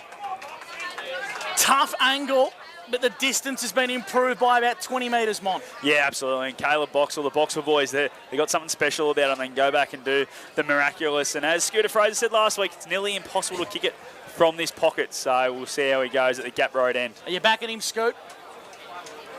I think all he has to do is set it to the left goalpost and the wind will do the rest for him. Here's Boxall. Right foot kick, doesn't come back enough. It looks like it's been marked on the line. Dropped by McGee. I thought he had a good piece of that. And it's through, rushed across for a minor score. 17-point lead to the Hawks. X-Ray Group scoreboard. We've played 2.5 minutes thanks to Jappo Donks in the final quarter. Rightio, fullback position. Demizio, and he goes with a long one. Look at that. Right out of the halfback flank. Man, big fist to it. Ball coming to the deck. Oh, look at that. Vandermeer runs onto it. Good kick. And sends it in to the pocket. Great work from the Chiltern Swans there, Lukey. They just lowered the eyes and Monty, that was a great kick going inside forward 50. Could have blazed away, but they stayed composed. Yeah, absolutely. Jaden Vandermeer, he's a battler, isn't he? He keeps going 100 miles an hour. And Scotty Bartel likes his time again. He probably could have committed a little bit more, taken the body instead of just going for the footy there, because he just allowed Vandermeer to get free run at it and took the footy in. A great use going inside 50, as you spoke about. Caleb Bertram with it. Now, he'll kick it from 40 out. Tough angle. Broadcast side. Gap road end. Is Caleb working it back? No, left side of the post. Did a bit. Yeah. Gone through from one behind. Bit like your offies there, Gussie. At least he didn't overstep the I mark. was about to say, he was over the line too, yeah. 16-point lead. The Hawks lead the Swans. Thanks to the X-Ray Group. Brad Freak, thanks to Mac Jack Sheds. First 3 inside 50s to Chilton in this last quarter. They've been able to take a couple of marks inside forward 50 as well. An early touch for Kyle Cooper. Hopefully that'll get him a bit of confidence into this last term. The Hawks come along down the line trying to find Newman. He made a good contest, busted his way through. Meyer got it up towards the half-forward line for the Swans. Well done, Brooks. He got ragdoll without the ball. He got taken without the ball, and the umpire was blindsided as it goes out of bounds for a boundary throw in 55 metres from Swans' goal. If we have a look down the ground, everyone for Kiwi is nearly in the Chilton half except for one, so they're just trying to clog the footy up, slow the game down and take as much time off the clock as they can early in this quarter. Yeah, that's it. They've got to lock it down there, the Swannies. But here's Hogan. He swings around. Sends it down. Croucher off his knee. Bodie Hibberson missed and went beyond him. Demizio, good pick up. And nearly got tackled from behind. Croucher goes at it. Ash Van Claveren on his tail. Hogan again, and here's Mona. Holding the footy. Swans play on quickly. Mason left foot. They need something out of this, the Swannies, if they're to stay alive. A lot of hands to it. Doolan round the body. Bouncing. What a goal. That is a Union Hotel goal of the day. And the Swannies, they're still alive in the GF. Doolan kicks his 4th goal, Monty, for Albury Wodonga MG, and the veterans getting it done. Yeah, how good was that? It was a great chase down tackle in the middle of the ground. Bodie Hibberson hasn't been his day, but it can be your moment, as he showed there, and he got the run down tackle, got it in quickly with Benny Mason, and away Doolan went. He just went to work as soon as it hit the deck, and still very agile for the old fella. Very well done. 5 minutes gone in the final term. 64 plays 54. 10-point ball game to the Hawks. You just sense the momentum shifts coming now as Kyle Cooper kicks the Swans up to half forward. McGee's in a foot race, got some work to do against Wilson. Pinballs around and it goes out of bounds for a boundary throw in. Mac Jack Sheds, Brad Freak. Yeah, Chilton had 5 inside 50s in this last quarter already inside the first 5 minutes. Kiwi hasn't got past the centre circle yet in this last term. Over 1,000 people tuning in on the live stream and right across the world on Radio 2AY. 10-point ball game in the grand final. The Hawks lead the Swans. Out towards the half-back flank for Kiwa Sandy Creek. Working his way through as Stevens, wrapped up in a Hicks tackle, and will ball the footy up 60 metres from goal. Boundary side, Charcoal King, Scooter Fraser. Yeah, you just get that feeling, boys, that Kiwa need to get an inside 50 in a goal just to settle things, or the next one, if it's Chilton's, it's game on. Yeah, 10 points in it on the X-Ray Group scoreboard. Hawks up as Hogan goes on the left foot down towards centre wing. Good mark by Scott Meyer, so the Swans have a chance here to bring it forward again through Pratt. And he goes with a drilling ball to centre half forward. Ball came out the front of the contest. Brad Hibberson swings it around again for the Swannies. Oh, Doolan. Doolan's got it. He's marked it again. Yeah, how good was that? Just in front first to move. I tell you what, they've made that move. Nick Carney's gone to him, and Doolan's been a little bit too good for him to start this quarter. And John Pratt, first of all, get that nice long kick. That's what they want. Get in there as deep as they can, as quick as they can. 10 points the margin. This to bring it back to 4. Oh, wow, what a grand final it's been. Mark Doolan is playing a game and a half. Can he nail this one at the Gap Road end? Yes, he can. Yes, he can, and he's kicked 5. That is 5 for Mark Doolan. He is absolutely on fire. What a grand final this is, Gus McLeod. An absolute cracker. Scott Montgomery, Albury Wodonga MG. Yeah, but as I said in the third quarter, class rises to the top, doesn't it? Mark Doolan showing everyone here what sort of class act he is with those 2 goals within 2 minutes of each other at the start of this last quarter, and gives life back to Chilton. We thought at three-quarter time they were a little bit flat, but here they come. Kiwi need to respond now. 6 inside 50s on the Mac Jack Shed stats sheet today in this last quarter in favour of Chilton. Game on in the big dance. 4-point lead to Kiwa Sandy Creek. He's been paid a high tackle. It's going to Swans, and it's Kyle Cooper. Starting to work his way into the contest for Chilton. Kicks them inside forward 50. Doolan once again brings it to ground level. McGee and Brooks track it to the boundary line. Stays in the field of play for McGee. Handball's inboard. Hibberson wanted it. Now he's got a chance to get it. Hicks for the Hawks, mops up. Kicks long down the line, trying to find a target. Kyle Cooper been really good onto Stevens. Here come the Swans. Kick was smothered. The kick was smothered by Beattie, and it's out of bounds for a boundary throw-in. 4-point lead to Kiwa Sandy Creek on the X-Ray Group scoreboard. Kyle Cooper only had the 5 disposals to three-quarter time. He's already had 4 disposals inside the first 8 minutes, moving into the middle of the grounds, really giving the spark to the Swans. How's the pressure, Scotty Montgomery? Yeah, it's been unreal. This is what you expect in a grand final. You haven't got a one to that final siren, do you? So expect Chilton to keep coming here. That's it. Ball at ground level. Bodie Hibberson got it up. And then Demizio trying to weave through traffic. Ball ricocheting around. Meyer came over, got hands to it, came out the back. Bodie Hibberson goes again. Hurried forward for the Swans. Gap Road end, bouncing ball. Demizio going back. Buckley Wilson provides a shepherd. Demizio high one out of defence. Swinging around. Meyer, massive fist over the top. Ball's gone out of bounds here. Left of centre wing, far side on the TDFL grand final. Oh, wow. Hope you're enjoying the action. Let's go back down to Scooter Fraser for the Charcoal Kings. There's a real lull around the ground at the moment, boys. Chilton willing to get another one and Kiwa thinking they can hang on. It's going to get tense. It's a 4-point ball game. Scott Montgomery, Albury-Wodonga MG. Yeah, Connor Newman's been moved up into the middle of the ground, so just obviously that bigger body, they think that they're getting on top at the stoppage, Chilton, so good call by Jack Neal. Still plenty of footy left in this one at the 9-minute mark for Jappo Donks. Kyle Cooper got a handball out wide, trying to get it towards the boundary line, but the Hawks have numbers everywhere. Andrew, the captain, kicks long down the line from Kiwa, pattens the target, makes a good contest, but Chilton have numbers everywhere. The mark's been taken by Garside. He's been a star today for the Swans. He pumps it long down the line. He certainly does, beyond Bodie Hibberson. Connor Newnham couldn't pick it up. Here goes Kyle Cooper. Out he goes for the Swans. Delivery to Mizio. And then ball goes to ground. Bertram working back there, out the back now. And then a kick. And sends it down. Smothered. Hawks come across. This is a dangerous kick. Collins goes back to the flight. High, boys. Well done by Zach Collins. He just had to keep his nerve and hold up, and he did so. And he wants to come out here. It's a wide kick here for Hogan. And the ball's gone out of bounds. Now, if you just tuned in, the Swannies have not led in the grand final. The Hawks kicked the first 3 goals of the game. They certainly did. Kyle Cooper up to 6 disposals on the Mac Jack Shed stat sheet in this last term. He's starting to get his fingerprints all over this game. Put your seatbelts on and buckle up. It's going to be a thrilling finish to the 2023 grand final. Ball's in the middle of the ground. Hogan on to Newman. Newman's gone! Ben Mason with a big tackle. Umpire didn't pay it. Pinballs around. Hogan kicks long down the line for the Hawks. Patton underneath this one. Pratt regathers possession for the Swans. Kicks out wide. He tries to find Brooks. Ashton Brooks wants to go out wide to the outer side. It's a good-looking kick to Bertram. The Swans have all the momentum in the grand final. They trail by 4. Bertram, well-weighted kick up to half forward. They have all the momentum here, the Swannies. Kick inside 450, Doolan. Too far to score is Mark Doolan. He's 55 from home. Wants to wait for the right option. Doolan chips into the pocket over the top of Hemming. Tracking it towards the boundary line is Vogel. Wants to keep it alive on the last line of defence, and well done.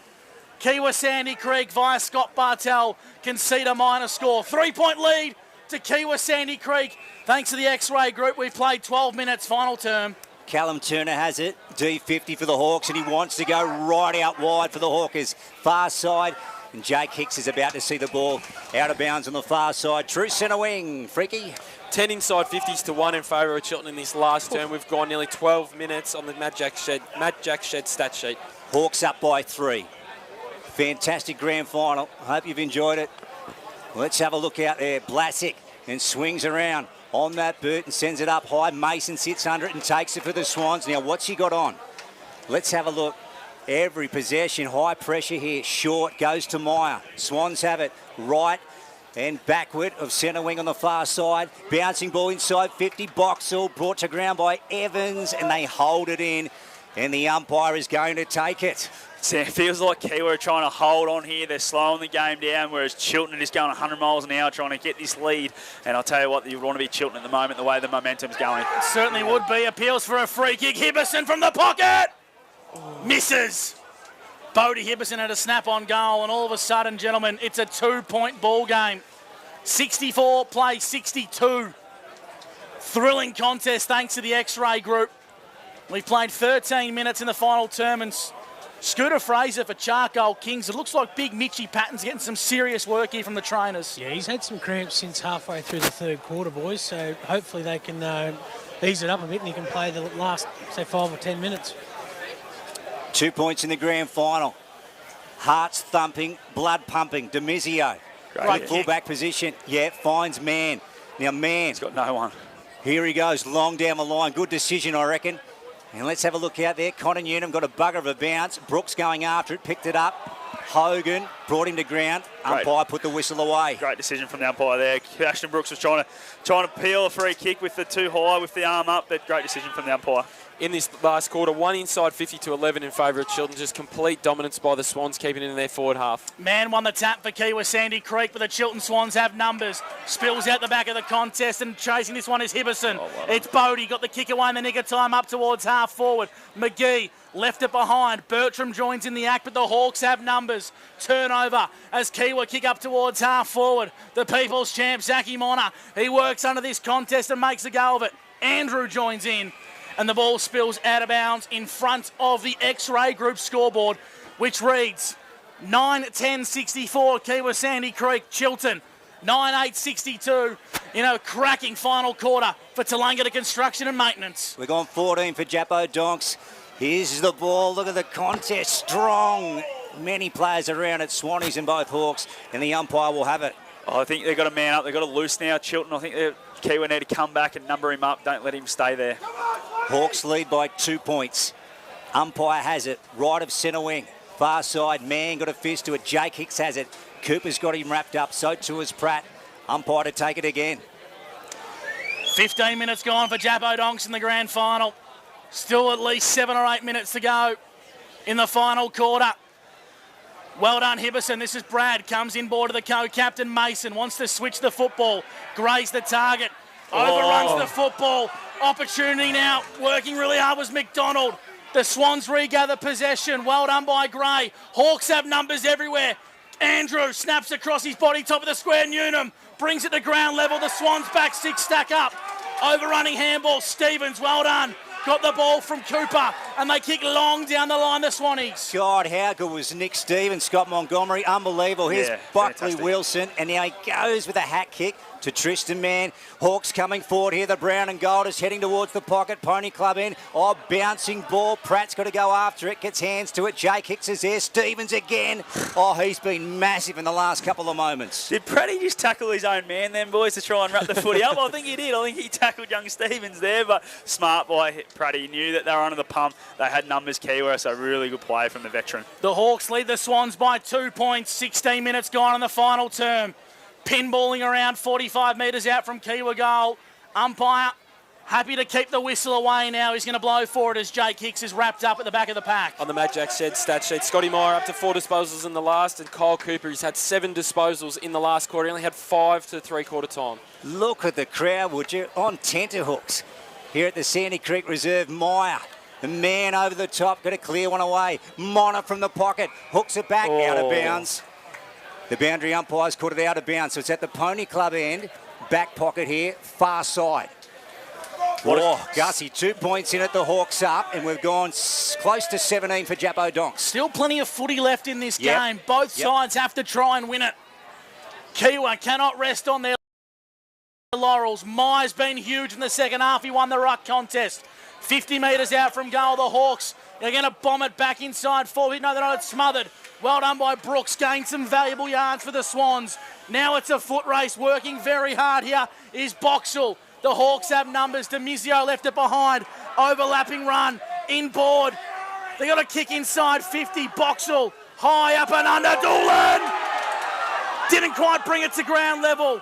At ground level, kick from Cam Evans. Long down the line. Bertram, I think, intercepts. It's Brooks. Brooks kicks the half forward. The Swans are going to be a bit more composed on the overlapping run once again. Kick to McGee, top of the goal square. It's about to go. Oh, it's through for a goal. Massive goal in the magnitude of the game, and it's Hemming. Hemming has put the Swans in front. for the first time all day. This grand final's got it all. Chilton lead by 4 points at the 18-minute mark, thanks to Jappo Donks. Wow, would you read about it? Mitch Hemming, I don't think he got good contact at all for that footy, but just got over the back. Ryan Wallace did not time the jump at all. Straight through for his first goal of the day. Absolutely dominant in this last term, Chilton. 12 inside 50s to 3. The ball's lived in their forward half. They haven't led all day, the Swans. Haven't led all day. They've hit the front at the 18-minute mark. Unbelievable. 4-point lead they have. Let's go down to Scooter Fraser for the Charcoal Kings. Yeah, the crowd's starting to lift, boys, the Chilton people especially. Meyer. And then Patton tries to go in. Oh, wow. It's Collins at the bottom, getting up off the deck. Hemming is there. Look at the numbers around the pill now. Important Sharon to be won. Chilton lead by 4 in the grand final. And they come away. Jones hurriedly goes off the boot. McGee takes the mark. Just right of the forward flank here, far side. Here goes Kyle McGee. The Swans with momentum as they go forward inside 50. Boxall. Now, Caleb Boxall will steady the ship here and take a fair bit of time off the clock, Scotty. Absolutely will, but what a kick from McGee. Just got it out into space and did not have to break stride there, Caleb Boxall. And smart, straight away just went, I'm going back and taking this on my boot because I can take 30 seconds off the clock here. And if I put it through, I'll put a first nail on the coffin of Kiwi Sandy Creek. This will get it out to 10 points. It's a very tough kick. Acute angle, far side, gap road in. 35 to 40 out. Caleb Boxall, no. Out on the full. Yep, he's missed everything. It is the impossible pocket. 4 points. 4 points, Chilton up by. Almost 20 minutes gone for Jappo Donk's time clock. Chilton haven't led all day, but they've found themselves in front of the 20-minute mark of the final term. Demizio kicks long in the Wallace direction. Jake Cooper flew high. The Hawks have numbers. Blazic is streaming through the guts. Kicks long inside 50. Patton's the target. Brings it to ground level. Swans have numbers. Pinballing around 25 from home. Big contest wrapped up in the tackle. Mitch McLean stands up for the Swans. Will ball it up 25 metres out from Kiwa goal. Don't you love seeing Dylan Blazic get the footy in space because he can go with some serious wheels, and that's what he needed to do, get it nice and deep and lock it in this forward 50 for the Hawks. Oh, what a game. Jake Hicks brought to the deck. Ball came out the back. Pratt hurriedly on the boot, bouncing out wide. Collins after it. So too is Richie in a one-on-one. Richie wins front spot, trying to keep control of the footy in front of him. He wants the line now. This will be great play. Oh, Richie. Holding the footy. Okay. Should have just tapped it out, boys. Should have just tapped it out. Yep. 68 plays 64. Chilton lead Kiwa. 21 and a half minutes gone in the grand final. Collins kicks long down the line for the Hawks. Big contest. Patton brought it to ground level. Comes through once again for the Hawks. Handballs out towards Andrew. Little dribble kick along the ground's okay. Falls the way of Collins. Inside 450. Newnham! Couldn't quite bring it on the second bite of the cherry. It spills out of bounds for a boundary throw-in. 21 minutes gone. 4-point lead. Chilton lead the Kiwa Sandy Creek Hawks. Jack Hogan up to 6 disposals for the Hawks in his last term of the Matt Jack Shed stat sheet. Let's have a close look. Pony Club end. Ball knocked out. Well, the boundary contest goes to the deck again, and the umpire will call for it. Geez, they've got Ashton Brooks on the bench, has been on the bench for a long time. He's been one of the more influential players in this second half and been a big reason for why they've got back in front. Ball up, 30 out, Pony Club end. Kyle Cooper, hack kick out of defence for the Swans. Bouncing ball, Doolan's got up the ground. And there's Richie on the boot, sends it to centre wing for the Swans. Bouncing ball, who's in a race for this one? Out goes Buckley Wilson. And also McGee. And the ball's gone out of bounds. So 4-point the Chilton Swans lead on the X-Ray Group scoreboard. Jappo Donk's time clock has gone 21 final term. Monty, still 5.5 minutes to go in this game. Yeah, lots of time on the footy. They can't rush here. They need them to pick the right decision going forward. Don't just bomb it along and give it back to Chilton every chance they get, Kiwa. Patton won the tap. Hogan got pushed. Umpire left it alone. Spills out wide. The kick goes down the line from Bartel. High up and under. Myers underneath the footy for the Swans. Pratt at the back of the contest. I reckon he's lucky not to get a free kick. Handball out wide. Big tackle. Great tackle. Andrew applies a pole driving tackle and will ball the footy up 55 from Kiwa goal. Just knew that tackle was coming. Mitch Hamming and just had to take it. And Jack Andrew did it well. Didn't push him in the back. So very well executed tackle there from Jack Andrew. Ball up. Meyer tried to flick it out the back. Regained it on the second attempt. Brad Hibberson got a bad bounce. Ball's gone out of bounds. So just outside 50, Pony Club. And we'll go to you, Freaky.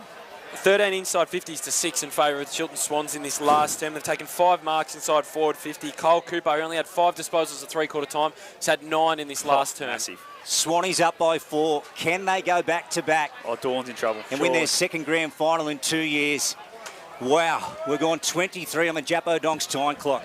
You're with Scott Fraser, Brad Freak, Scott Montgomery, Gus McLeod and Luke Francis at the Sandy Creek Reserve.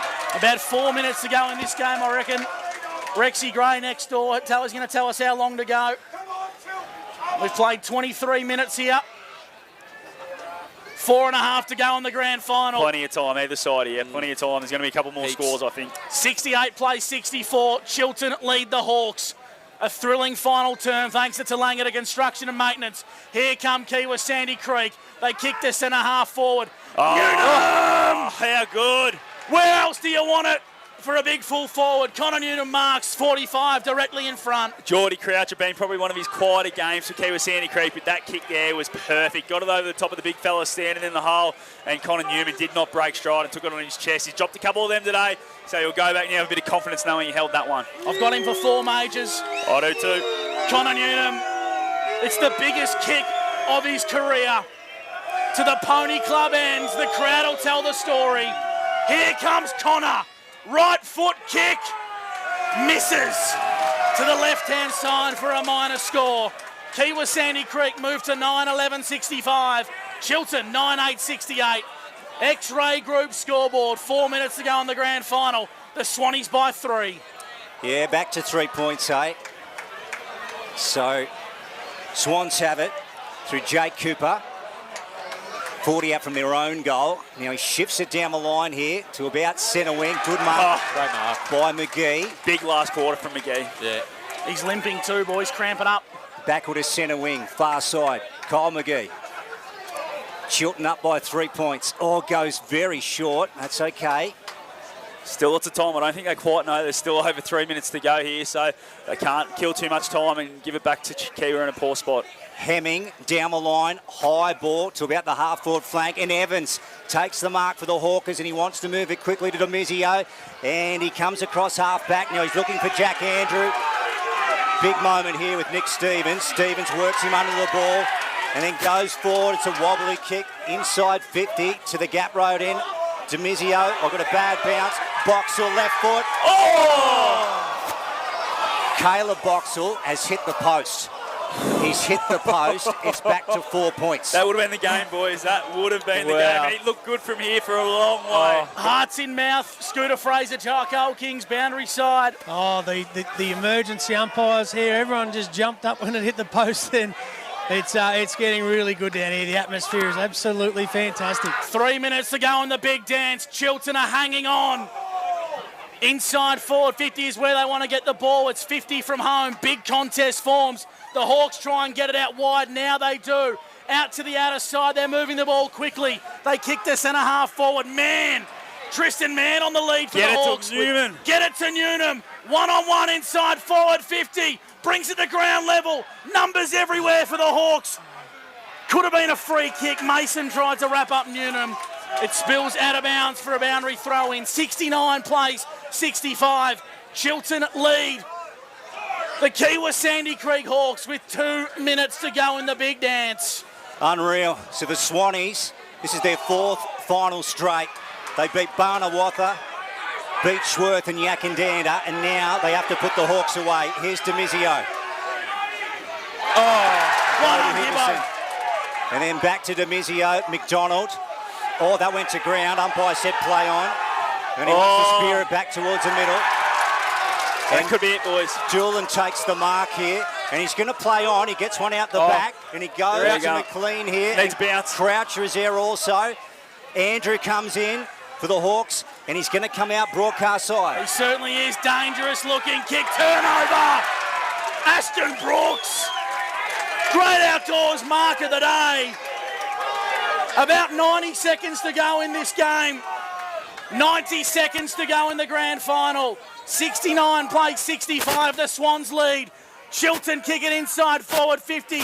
Mark, is it been paid? Yes. It's been paid. Kiwi have the footy. That's 50, It's boys. going to be a That's 50-metre 50. penalty. Monty, That's talk us massive. through it. All Yeah, over MG. he went to move and Caleb Boxall just tried to grab him, which was probably the right call from the umpire. And look at them all go now. Everyone inside, defensive 50 for Kiwi. Buckley Wilson onto Carney. Carney kicks inside, forward 50. Out the bottom! Oh, my word! Connor Newnham with a Union Hotel mark of the day. 1 minute to go, boys. I did say during the week in our TDFL preview he'd kick the winning goal after the siren. Well, this isn't close enough. 50 seconds to go. I tell you what, this will be about it. He has had some sort of day. He's gone in and out of this game. But if you're going to stand up as the hero of a footy club in a grand final, this is the moment to dream of in a grand final. Have the shot to put your side back in front. Connor Newman lining up for number 5. Let's back him in. The Hawks trail. And Connor Newnham can win the premiership for the Hawks with a 35-metre drop punt. In comes Connor. Kick on the way. He's missed. He's missed to the left-hand side. It's a minor score. It mightn't be enough. It mightn't be enough. 50 seconds to go. The kick-in's going to come from Van Claveren. And look at him just all huddle. This is going as long as he can kick it, boys. 30 seconds to go. Luke Francis, bring it home in the grand final. Here we go, Gussie. So Ash Claveren has got the ball for the Chiltern Swans. It's been an epic grand final. Here goes Ash. Long out of defence. Over the top, Buckley Wilson. Brooks has got it. It's played a massive game. And the umpire is going to throw it in here. So it's just down in front of our broadcast spot. 5 seconds to go, we hear. Chiltern are going to get home. They're going to go back-to-back in 2023. It's one of the best Tallangatta League grand finals we've ever seen. And here they come. Look at the Chiltern Swans supporters flooding the ground. 10-9-69 to 9-12-66. The Chiltern Swans have won their second grand final in 2 years. From the jaws of defeat, they trailed up until the 21st minute mark of the final quarter. They came the long route. Sudden death football on 4 occasions. And Chiltern are back-to-back premiers in the Dunn Twin City Cranes TDFL. Scooter Fraser boundary side for Charcoal Kings. We just witnessed the grand final for the ages. Wow, yeah. The Chiltern faithful have absolutely invested everything into the last 4 weeks, and what a reward. And you can see the Kiwi boys absolutely devastated. But, the Chiltern people are going off, boys. What's the emotion like at ground level, Scooter? No one gave them a chance today. They come the long route, and they're premiers. I think it's that relief. Everyone, there's even people looking up at the commentary box there going, see, I told you.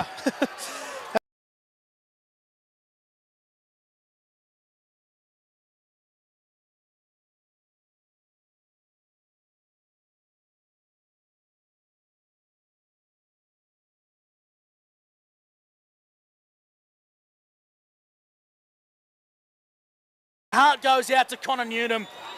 He had 2 chances to win the grand final off his own boot.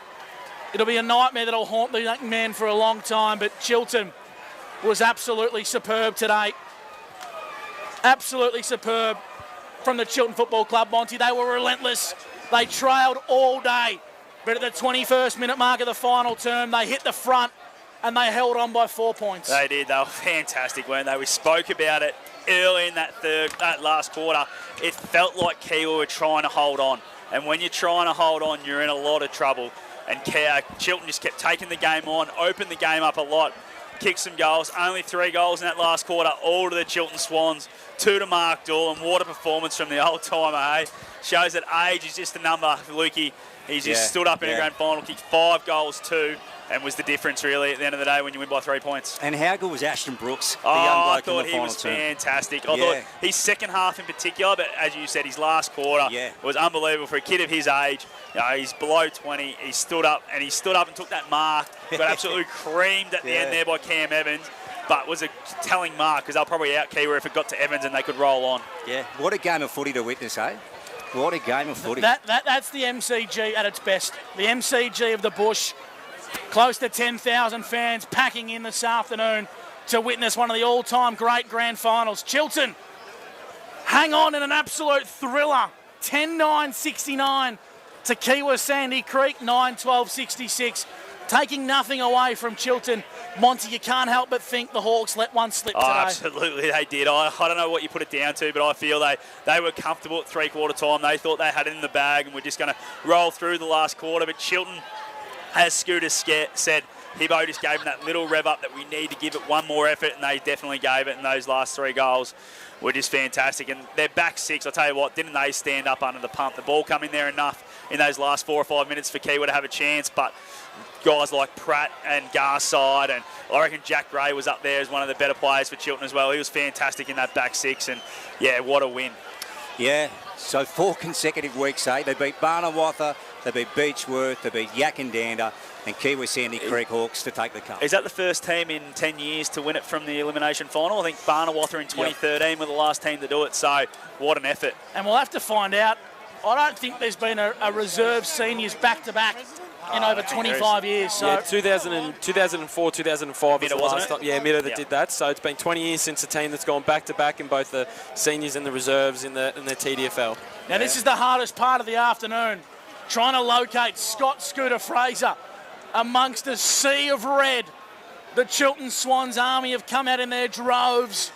Their back-to-back president refused to talk, boys. He reckons he's got nothing to do with it, Tommy Lappin, but... I'll tell you what, Scoot, it'll be very hard. I don't know who's going to be our tyre power player of the day. I think Mark Doolan would have to go pretty close, gents. Yeah, he definitely would for mine. Yeah. I thought he was outstanding today. His Yeah, presence I'm with in that forward line, kicking 5 goals. I thought it's probably the best game I've seen him play for Chilton. Obviously, he's played a lot of great games for Wodonga Raiders over the time, but his presence in that forward half today was outstanding. And yeah, every bit of the reason as to why Chilton are going to walk home this year with the premiers. I tell you what, he could go again.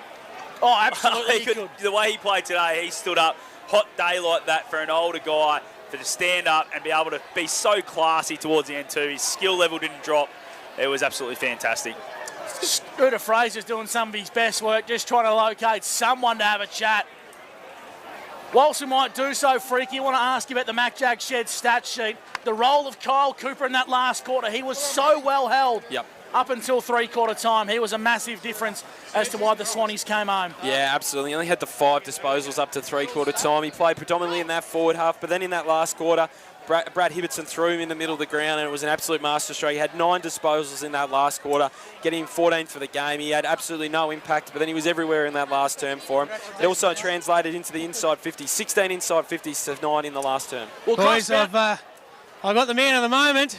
Is he the player of the day, more importantly, Scooter, for Wodonga Tyre Power? Well, if it's up to me and you play a game like that in the last quarter, our Tyre Power player of the day is the legend, the veteran, Mark Doolan. Well done, mate. Great game. Oh, it's unreal. It's a great feeling. We knew Kiwi were a great side, and every time we play them, it's tough. But to grit it out, we didn't start as well as what we wanted to, but we really toughed it out in that last quarter. Yeah, there were so many emotions going through me.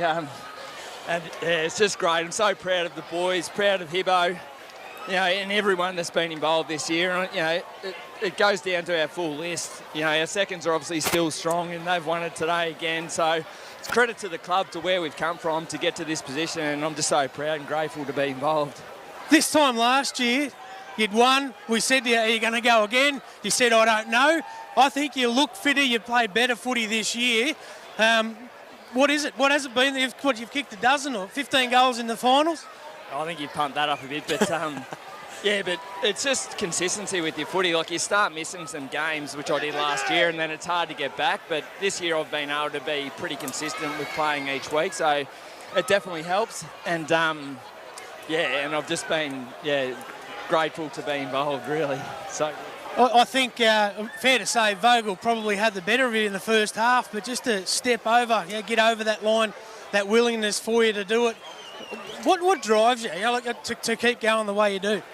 I just love it, and I just love being involved. And obviously, I can't play at the level that I used to, but I just try and get myself up to contribute and help out the younger guys. And You know, it's Scooter, not you're gonna have to always let the him best go day, in. but yeah. Oh, I just Scooter. love You're it. going to have to let him sing the Get song. him in the We're about to song. sing Get him in the song, Get in there, dude. Get in there, mate. Make the boys wait for Dawes. Here he comes. Yeah. Get the mic in there, Scooter. Chilton Premiers.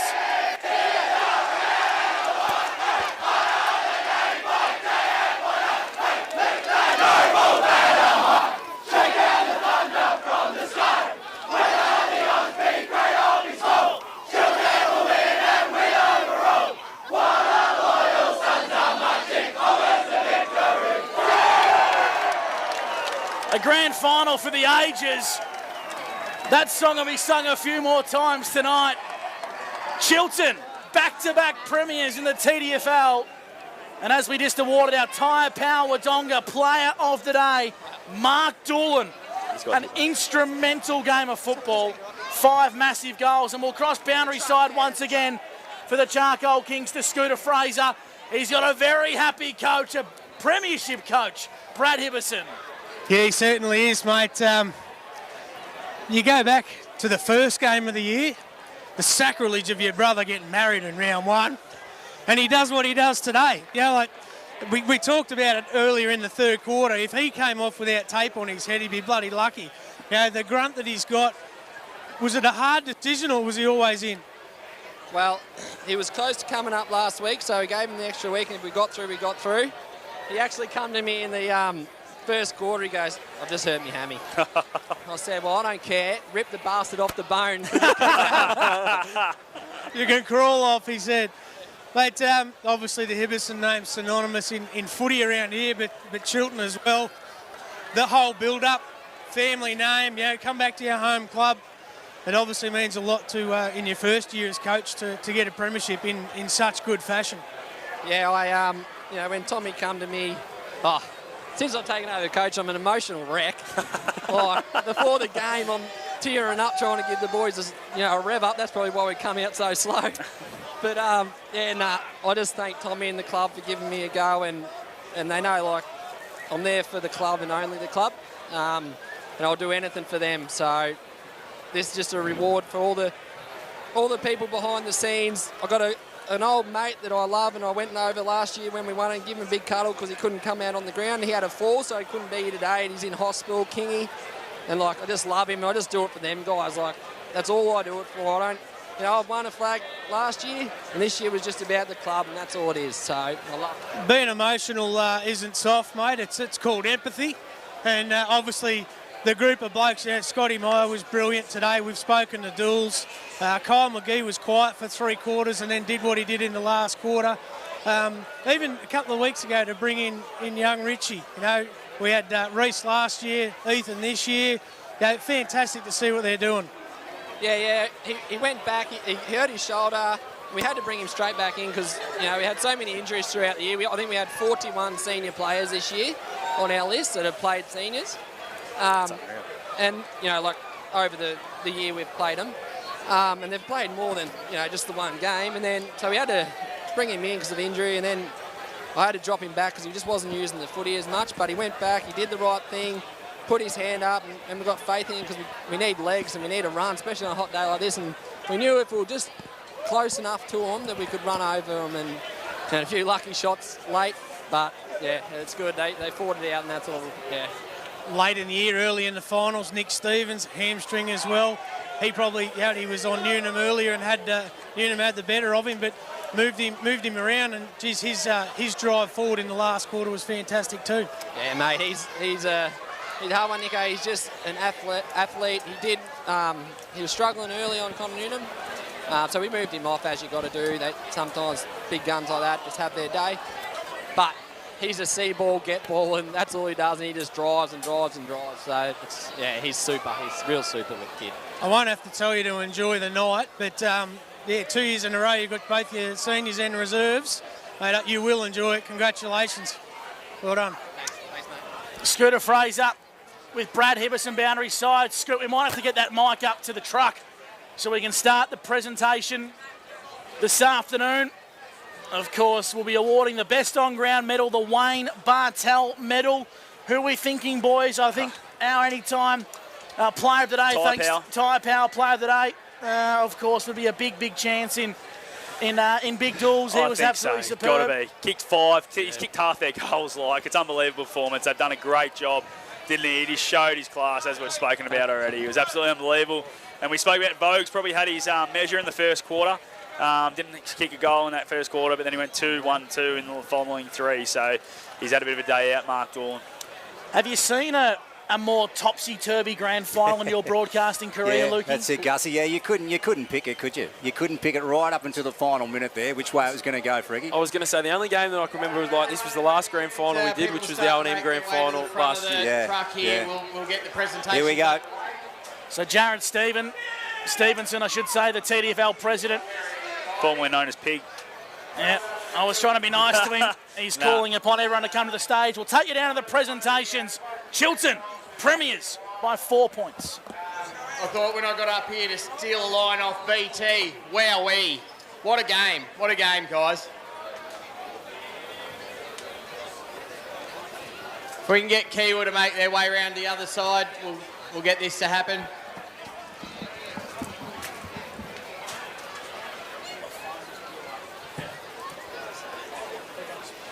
While we're coming together, I'd like to congratulate everybody who came out on top today across all grades, football and netball. Everybody that turned up to participate. The enormous crowd we've had. We haven't done the final number, but it's got to be some sort of a record.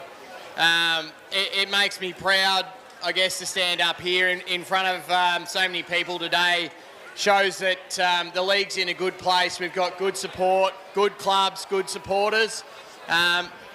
We've got a great long list of sponsors, namely John Dunn and Mel Dunn from Dunn's Twin City Cranes, but also all our other sponsors across the broadcast and the season.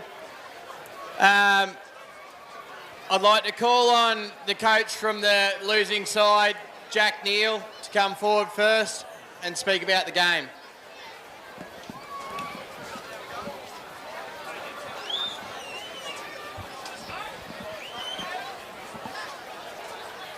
So Jack Neal making his way on stage. The key was Sandy Creek Hawk, not the way he would have liked to have bowed out. Jack Neal, the coach of the Hawks. Just quick one from me. To Chilton, all the spoils, congratulations. I know last year there was an emphasis around your club to grow and be one of the powerhouses of the league. All credit to you. You're that and some at the moment. So to the reward of all your people and all your effort, congratulations. It's what a great win for you. So well done to everybody involved from the Chilton crew. To our boys, you give it your all, and that's all we ask. And that's going to take a while for that to stop stinging. But all our people still love you. We're proud of you. You just got to keep going to that well. It's going to come. That's it for me. Jack Neal, the senior coach at Kiwa Sandy Creek.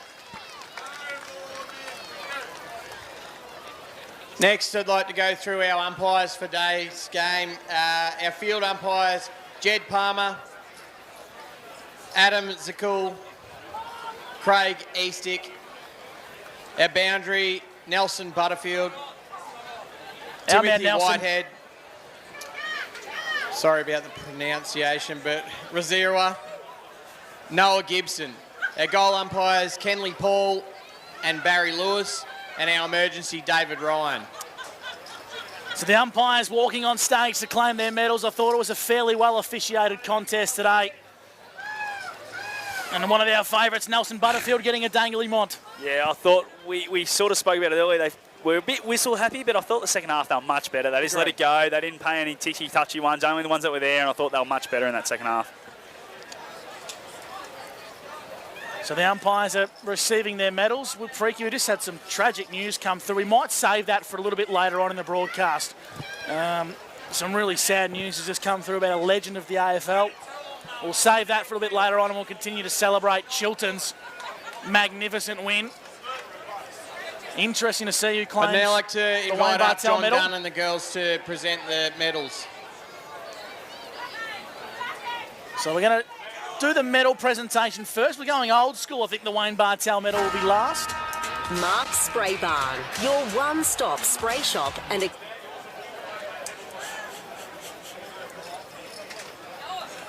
So the girls from the Dunn family, of course, proud sponsors of Firstly, the we'd TDFL. like to invite up their best player as adjudged by a panel today.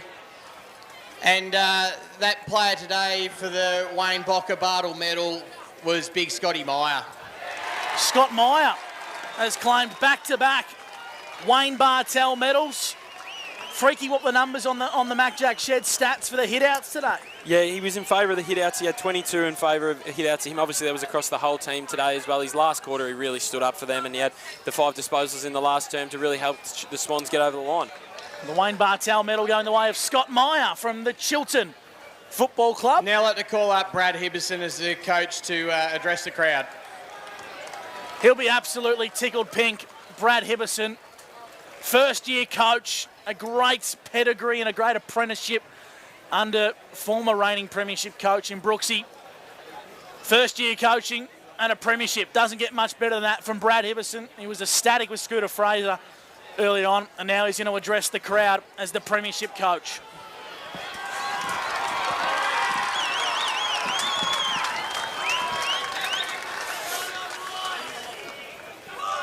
Oh, do you want me to go? All right, first of all, thanks to Kiwa Footy Club. You know, everyone looks up to Kiwa and Jack. Good luck for the future, wherever it takes you. You know, with the girls and all that with sport, and if you come back to coaching, good luck with that. No doubt, you know, it's another great game. We played against each other. They're always tight and hard fought. But, yeah, no doubt you'll be there again next year fighting for it, I think. So, congratulations on the year. To our boys, super gutsy effort, back-to-back, that's all I have to say. And just a quick shout-out to me mate Kingy. He couldn't be here today, he had a fall, he's in hospital, but I bet you he's watching, celebrating, so thank you. Brad Hibberson, the premiership coach, very, very happy. And now be over to the TDFL officials to announce the medal winners. Side up. So, number 2, Bodie Hibberson. Great game Number from Bodie. 5, Scotty Meyer. Number 8, Ash Van Claveren. Number 10, Caleb Boxall. Number 11, Brad Hibberson. Number 12, Mark Doolan. Number 15, Jack Gray. Number 16, Mitchell Hemming. Number 17, Nicholas Stevens. Number 20, Connor Garside. Number 23, John Pratt. Number 24, Kyle Cooper. Number 25, Kyle McGee. Number 28, Jake Cooper. Number 33, Ashton Brooks. Number 34, Ethan Ritchie. Number 39, Mitchell McLean. Number 41, Ben Jones. Number 42, Caleb Bertram. And your co-captains, number 4, Benjamin Mason, and number 9, Jaden Vandermeer.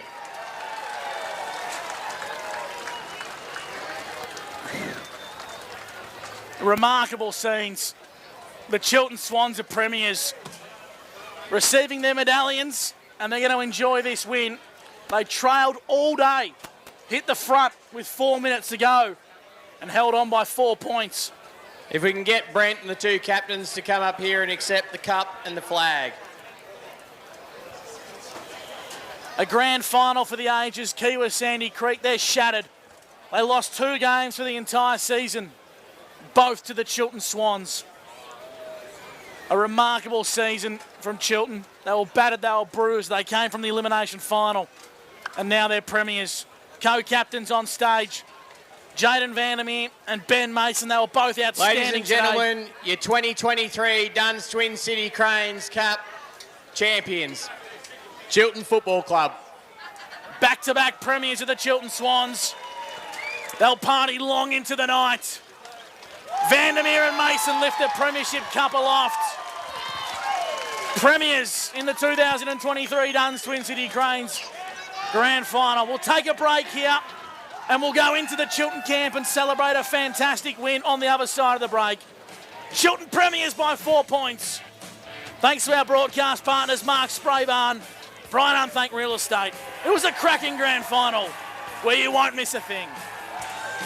We'll help you get the job done. We'll make your job a smooth one. Dunn's Twin City Cranes. For your semis, riggers, spotters, cranes. Safety is our second name. You're looking pretty with Dunn's Twin City. No job's out of reach. Rig it, lift it, move it, shift it. No fuss, talk to us. We'll help you get the job done. We'll make your job a smooth one. Dunn's Twin City Cranes. CADMAC want your machinery to keep working as hard as you do. So, as you're gearing up for the busy season, now is the time to stock up on your machinery oil and net wrap. For a limited time, get a free cap when you buy 20 litres of any New Holland oil. Or get a free jacket with every pallet of New Holland net wrap or bale twine. These offers are only available at CADMAC and while stocks last. CADMAC, helping you grow for life. T's and C's apply.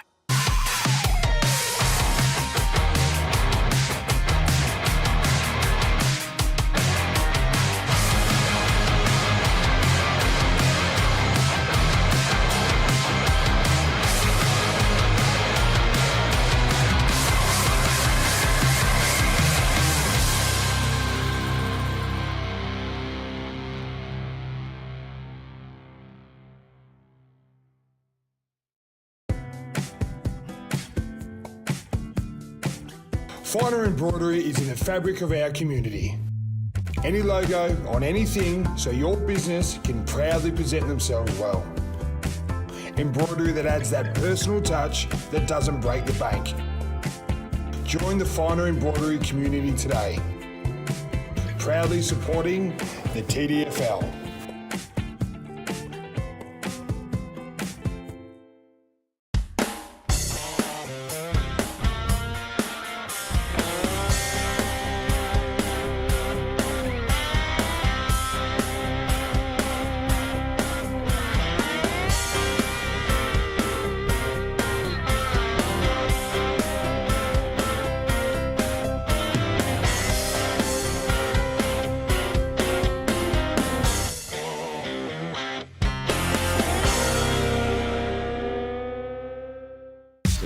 Need a computer that won't crash? Need your Wi-Fi turbocharged? Need better data backup? Whatever you need your computer to do, Wangaratta Computers will help you do it better. Because that's what we do best. wangarattacomputers.com.au. Light it, space it, and erase it. Finer embroidery is in the fabric of our community. Any logo on anything so your business can proudly present themselves well. Embroidery that adds that personal touch that doesn't break the bank. Join the Finer embroidery community today. Proudly supporting the TDFL.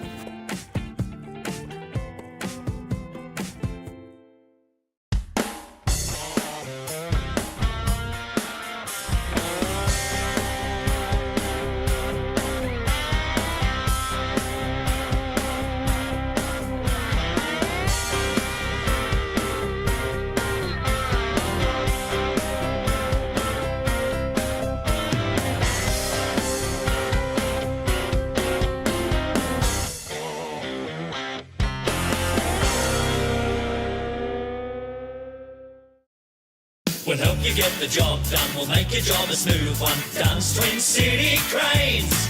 For your semis, riggers, spotters, cranes. Safety is our second name. You're looking pretty with Dunn's Twin City. No job's out of reach. Rig it, lift it, move it, shift it. No fuss, talk to us. We'll help you get the job done. We'll make your job a smooth one. Dunn's Twin City Cranes.